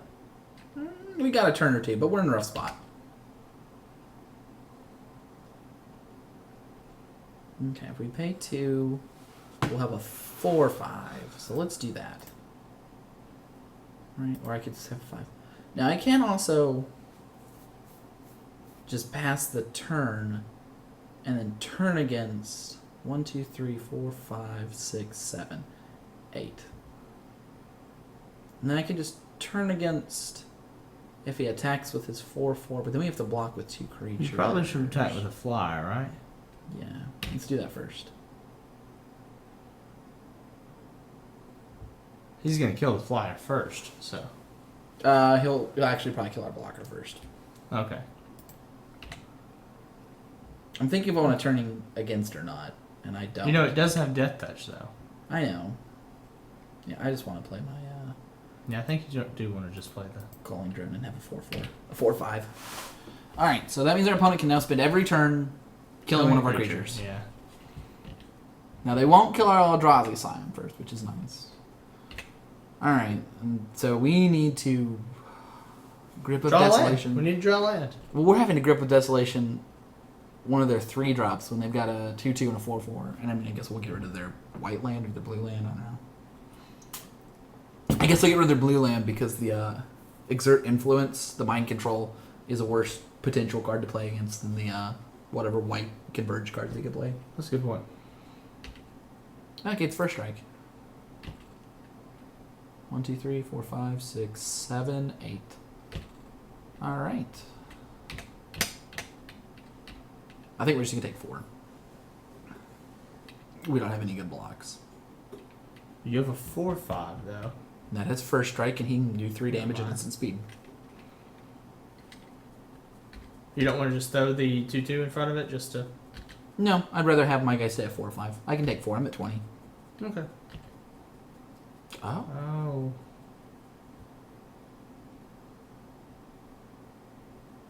Wow. I'm okay with this. The only problem is one of them has menace. I'm okay with this. Okay. I don't see the reason of doing that one. Because he can instant speed kill one of my guys, and I'll still trade. Okay. He doesn't get more damage. I mean, That's a he good wants point. to... He can either deal 2 and 2 to these and leave my Valor Aggregate alive. He can do the combat damage of the Valor Aggregate, tap out, and kill it. It's the most threatening card. It's the card he should do, by the way.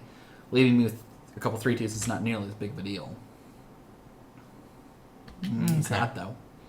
And now my Valor Aggregate lives. Can the thing deal directly does? Yes. Okay. So we're at 15 minus 3, right?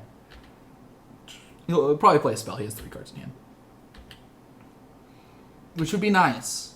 I really want to draw a land so we can Grip of Desolation and that. And the really sad part is we're in a position where almost any card he plays is less threatening than We the could- card. Draw an out number. Oh, here we Be go. Okay. So now our opponent's going to do 2 and 2 and then bolt that. Yep. Or not. That's the best one. That's the one I think they should do.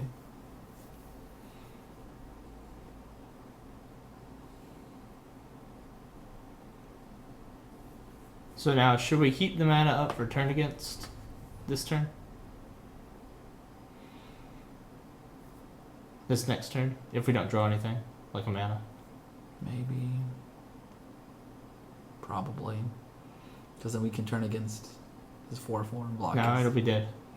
His 4/4 is dying. We can take his Valakut Invoker and block his whatever. Yep, that's what I would do.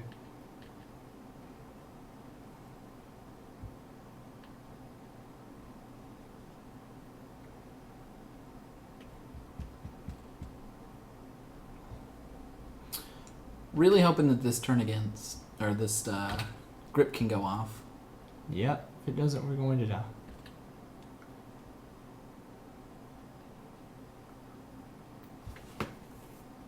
Alright, so do we need to just take out the big creature and a land? What are we taking out? So I think... The Invoker. So if we take out a land... We take out the blue land. Okay, and then how many mana does he have after that? 1, 2, 3, 4, 5, 6, 7. Okay. Wait.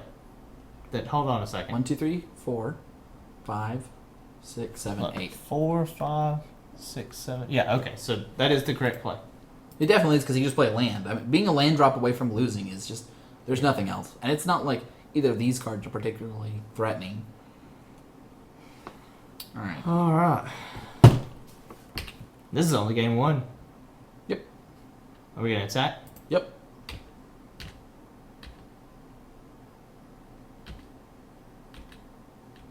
We should attack with both. I messed up. I think you should attack with neither, actually. You have the familiar trade with the Because it Predator. has Death Touch, yeah. Yeah. I mean, we are technically winning on damage, so... We won't be, though. He plays a land.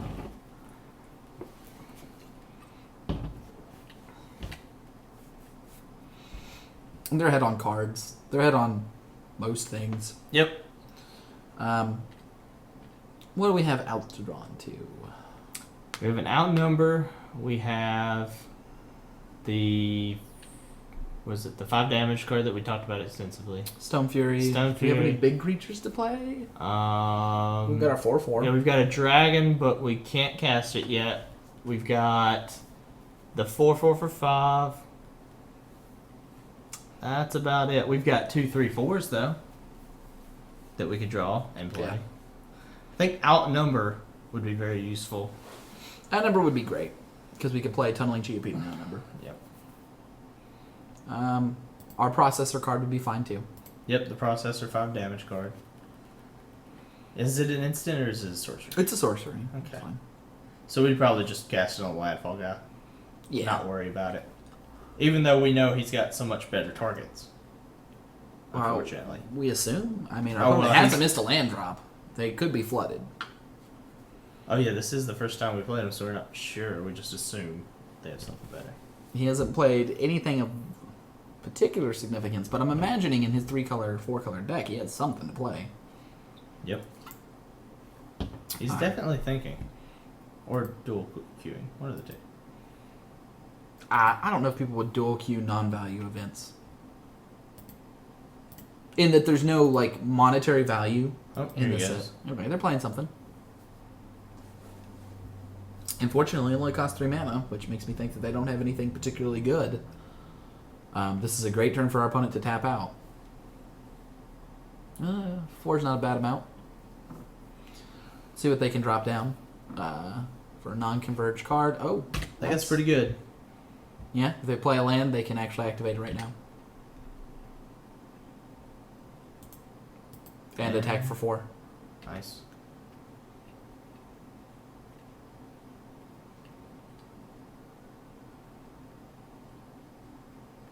I guess they don't have a land. Which means they have all gas, which is a bad spot for us to be in. It's one of the reasons I like the Marasa Ranger. If you can't pay for the landfall because you're playing things, you're in an okay position. And late, if you don't have anything better to do with your mana, it utilizes it in a very powerful effect. As opposed to the 4/3 Broodworm. Okay. Oh, they did have a line. They just didn't click right. So does it make... It's going to get 2 on 1 counter. She'll be a 5/5. Oh, okay. Oh, they just choose to play Touch of the Void. What'd that do? 1 damage Starflyer. 3 damage and exiled it.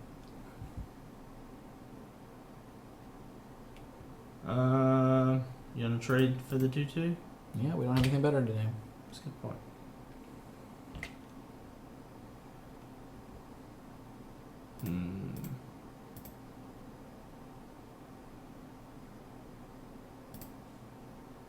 So you might want to just hold up turn against spend. Yep. I wouldn't play that line.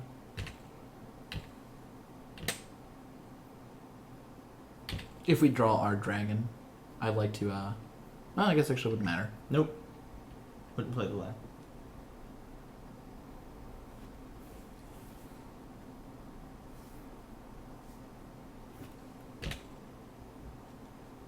Oh look, now we get to turn against and kill the... Take the one with landfall. Oh, sorry, that's inspecific. Take the one... It's a 3/4? Oh man. That's hard to tell. Yeah, I guess take the 3/3.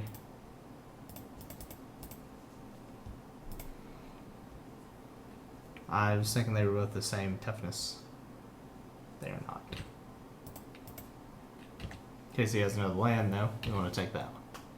Yeah, it prevents him from... Probably didn't have one ready to cast it. Oh, for sure.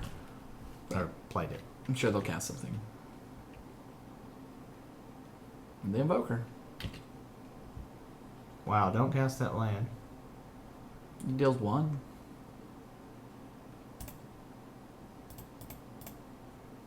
Looks like we're going down on this one. Yeah. They'll just use their Invoker to kill a creature and swing for 3, probably. For 5. Oh, right, it doesn't have to do that. Yep. Well, Let's see what else they have. Seeing if they have any cards of any other colors would be nice. It's not like we have anything particularly to hide in our deck. yeah, I don't think there's any card that could get us out of this. No. Not any one draw.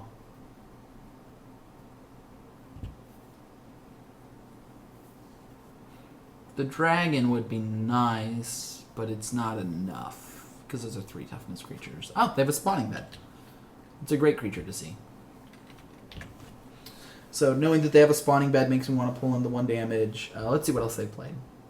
Lifespring Druids, that's 1 card. Lifespring Druid is really the only one that makes me ring the 1 damage thing, though. Actually, I think I would rather have the Molten Nursery being able to attack my 2/2s into their 2/3s multiple times.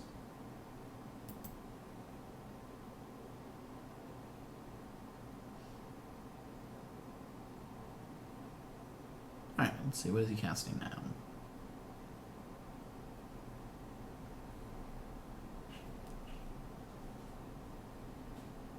Radiant Flames. It's good to know that they have Radiant Flames. Radiant Flames moderately makes me want to go into the other deck, but I'm not sure. Alright. I think we're just going to try to beat down on them, but the fact that they have Radiant Flames is pretty rough. I don't see us being able to change enough stuff for it to matter. Well, we can just go to the blue deck, which has higher toughness, but I don't think that's right. I think we want to be the beatdown deck. Let's see if there's anything we want to pull in. I do not want Transgress the Mind. That can take away a couple other cards, but I don't want to play discard cards. So you want to keep Molten Nursery? I think that seems fine. I think it's better than Molten Boiling Earth against their deck. Okay. It is specifically worse. I would like Yes. to go blue Play first. That's a keep. Yep, it's not great, but it's keep. I will play the lands for the first few turns. Unless you just want to, you want to redeem yourself. I'll just play our first 2 mountains. You don't worry about it. Okay.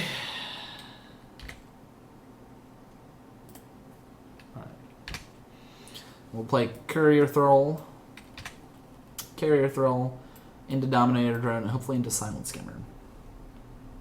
Wow, that's a good card to play against us.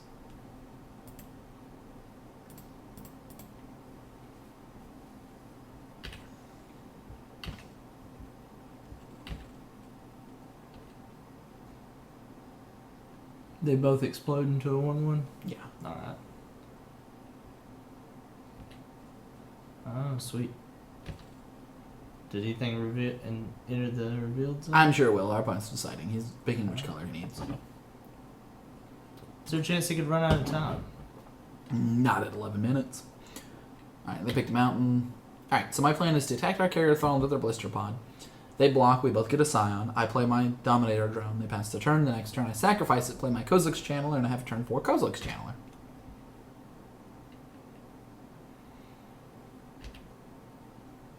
So you are going to block. No, I'm not. I'm just going to attack and all that. I don't care. The beatdown. I don't know what they're doing. Alright, we'll play that bat. Yeah. Actually, go ahead and... Yeah, play the bat. Yeah, I'm going to save the Dominator drone to drain 2 when that matters. I mean, I'm also fine playing Dominator drone into Silent Skimmer. Or playing Silent Skimmer into Kozilek's Champion. Dominator drone if we don't draw the 5th land. I don't know why I put an attack with Blister Pod. Maybe they thought we'd block. That's a really ambitious thought. I mean, also I don't know why they're running Blister Pod.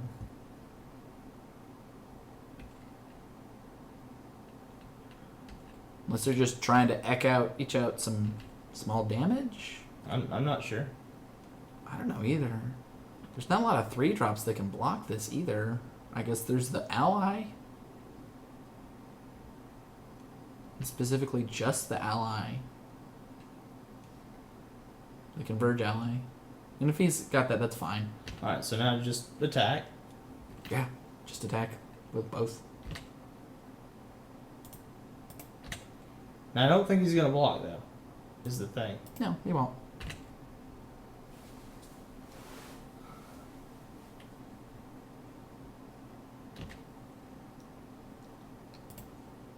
And we'll play our Silent Skimmer.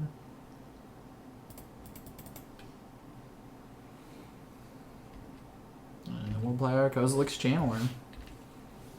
And we'll have a creature to block his Predator with, should we decide we want to. Yep. I mean, our opponent's behind in damage. They've played a Blister Pod, which instead of trading with our Carrier Thrall for 2 turns, they've decided to take 2 damage to the 1. Mm-hmm. I'm not sure how many cards they could play that would particularly matter. Not either. So they're in a little bit of a rough spot here. They do need to play quickly. There's a chance to go to a 3rd game. You know, you could play the Channeler, but not attack with a flying Death Touch. And that would keep them from attacking. I might do that too. What is our opponent doing? Why would you attack with the Blister Pod there? Okay, touch of the void, fine. That makes sense. Alright, we need to get something ingested now. Oh, do we not have something ingested? I Nope. thought we ingested one of their cards. Not yet. Oh, okay. So don't attack with the... Yeah, we'll leave it just like that. And we'll block the familiar on that. Yeah, we're going to try to get the Dominator drone in. So this could be one of those situations where we see Processor Salt being dead. Well, the Dominator drone has ingest. If it gets through. Right, okay. It's conditional on it being able to get through. The fact that we didn't have an early ingester really takes a lot away from that card. Now we have 3 early ingest cards, so you know it's not hard to get our ingest. Oh, a reach guy. That's fine. Don't need to play that land.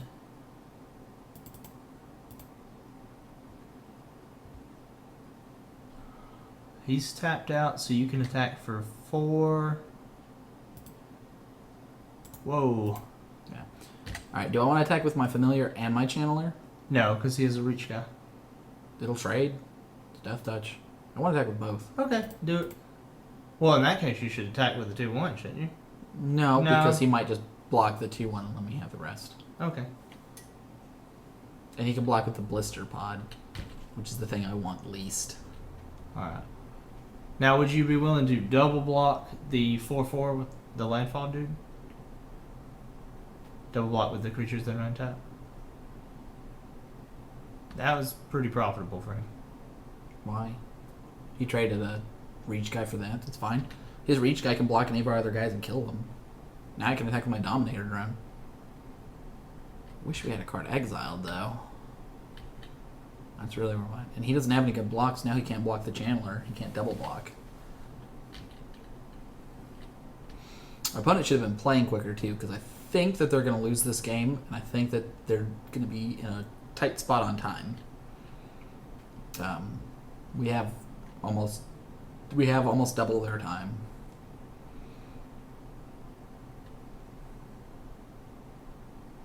Looks like their mana's screwed. Well, they are playing 5 colors, aren't they? Okay, here we go. They tap 4 mana, play land. Oh. Oh, Wow, have they've got a Hellfire. dragon. Nice. So we need to. Not block. I'm going to attack with both. Ah, they'll block my 3/2 though. Oh, they didn't attack. Alright, don't play the mountain. In fact, don't play the land. Think I should stack with my 4/4? Think I should attack with all? If you attack with your 4/4, then so when they play a land next turn, it's gonna get real bad. So we just need to attack with everything. Do we? Yeah, it gets worse the longer. No, we play. no, wait. The Dominator drone is just gonna die to their 4/4. We don't have a trick. Right, and our 4/4 gets through. We get through for 6, and our opponent goes to 4, and then they have to block our Kozilek's channel and trade the dragon. Alternately, they eat the Dominator drone and chump block and take 2. How does that change your? Okay, well then we have a 4/4, and they have a 4/4, and they have to kill. They have to kill our 4/4. And they can't do it with that dragon. Okay, then that's correct. We just don't have any other plays. We don't have anything in our hand that changes that. Now keep in mind we'll take 8, 10 on the backswing because can't that do it to people? Our opponent maybe assumes we have a block as well. Oh, like a creature. that we're Yeah, gonna it's play in a reasonable to assume we second. have a creature. Oh, that's actually better. It's a really good play for us. Now we do get a creature, so that's not terrible. Right, our opponent tried to play around small tricks, like Boiling Earth. So can that do it to players? It can. The real problem is they have 3 1/1s to block. They can chump block 3 times now. They can't use it. They don't have enough mana. Oh, They're 1 shot.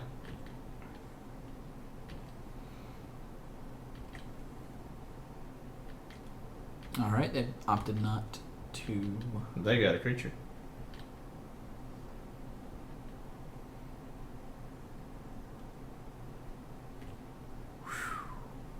That's fine. We got 2 creatures. Right, but they have to double block to kill it. Really needed a mount. Really needed something that turn. That said, our opponent does have to block. There are so many things we could have damage with that anything other than blocking is a bad prospect for them. If I was them, I would double block and then have the 4/4 dragon do nothing. I don't like that block at all. Being able to trade your 2 creatures and have your opponent on nothing but a dragon. No, we're dead, right? Are we dead? What? Don't they have 8 6, mana? 7, 8. 1, 2, 3, 4, 5, 6. They have 6. Oh, okay. Or they have 7. We're dead next turn now. I mean, we haven't drawn anything. Though all it takes is 1 removal spell. Well, and I mean, the fact of the matter is, our Processor Assault was the card that we needed to do something, and it wasn't. Yep. That's unfortunate. It is. We didn't have the early ingest cards. We knew it was a risk when we started the deck. And it's always a risk when you start the deck like that. Alright, so they're putting us at 2. Yeah. It's not what we needed.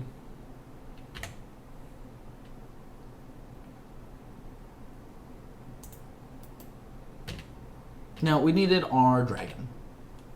There's so many things we could have used, though. Yep. All right. That's it. Oh, we got some points. We did. We got 48, which isn't a bad spot to be in. It was fairly successful. The last game, we just had a little bit of bad variance, but the deck was strong. It performed well. It did what we thought it would do. All right, guys. I think that wraps it up for today. We might do a little bit more tomorrow. I know me and Brad are going to be going pumpkin shopping. We're actually going to show you guys something kind of cool. One of Brad's cool hobbies is he makes wine and beer and other kinds of... I think that's it, actually. So it's just wine and beer. It's just wine and beer. You know, he doesn't run a bootleg thing or anything like that. But he makes it himself. He makes pretty good stuff. And we're going to be making a pumpkin wine, and we're going to put that up on Creative and kind of show you a little bit of what our other hobbies are. And I'm going to be helping Brad out. I don't do as much winemaking, but I'm going to be helping Brad out do that. And I'm going to show you guys kind of how to do pumpkin seeds. So if you guys want to see some cool bacon stuff, I think we're going to hopefully do that on Thursday or Friday. One of those 2 days. Brad, how long do you think that'll take? A couple hours. Couple hours. So yeah, we'll probably start that around 5 on Thursday or Friday, and let you guys kind of get a glimpse into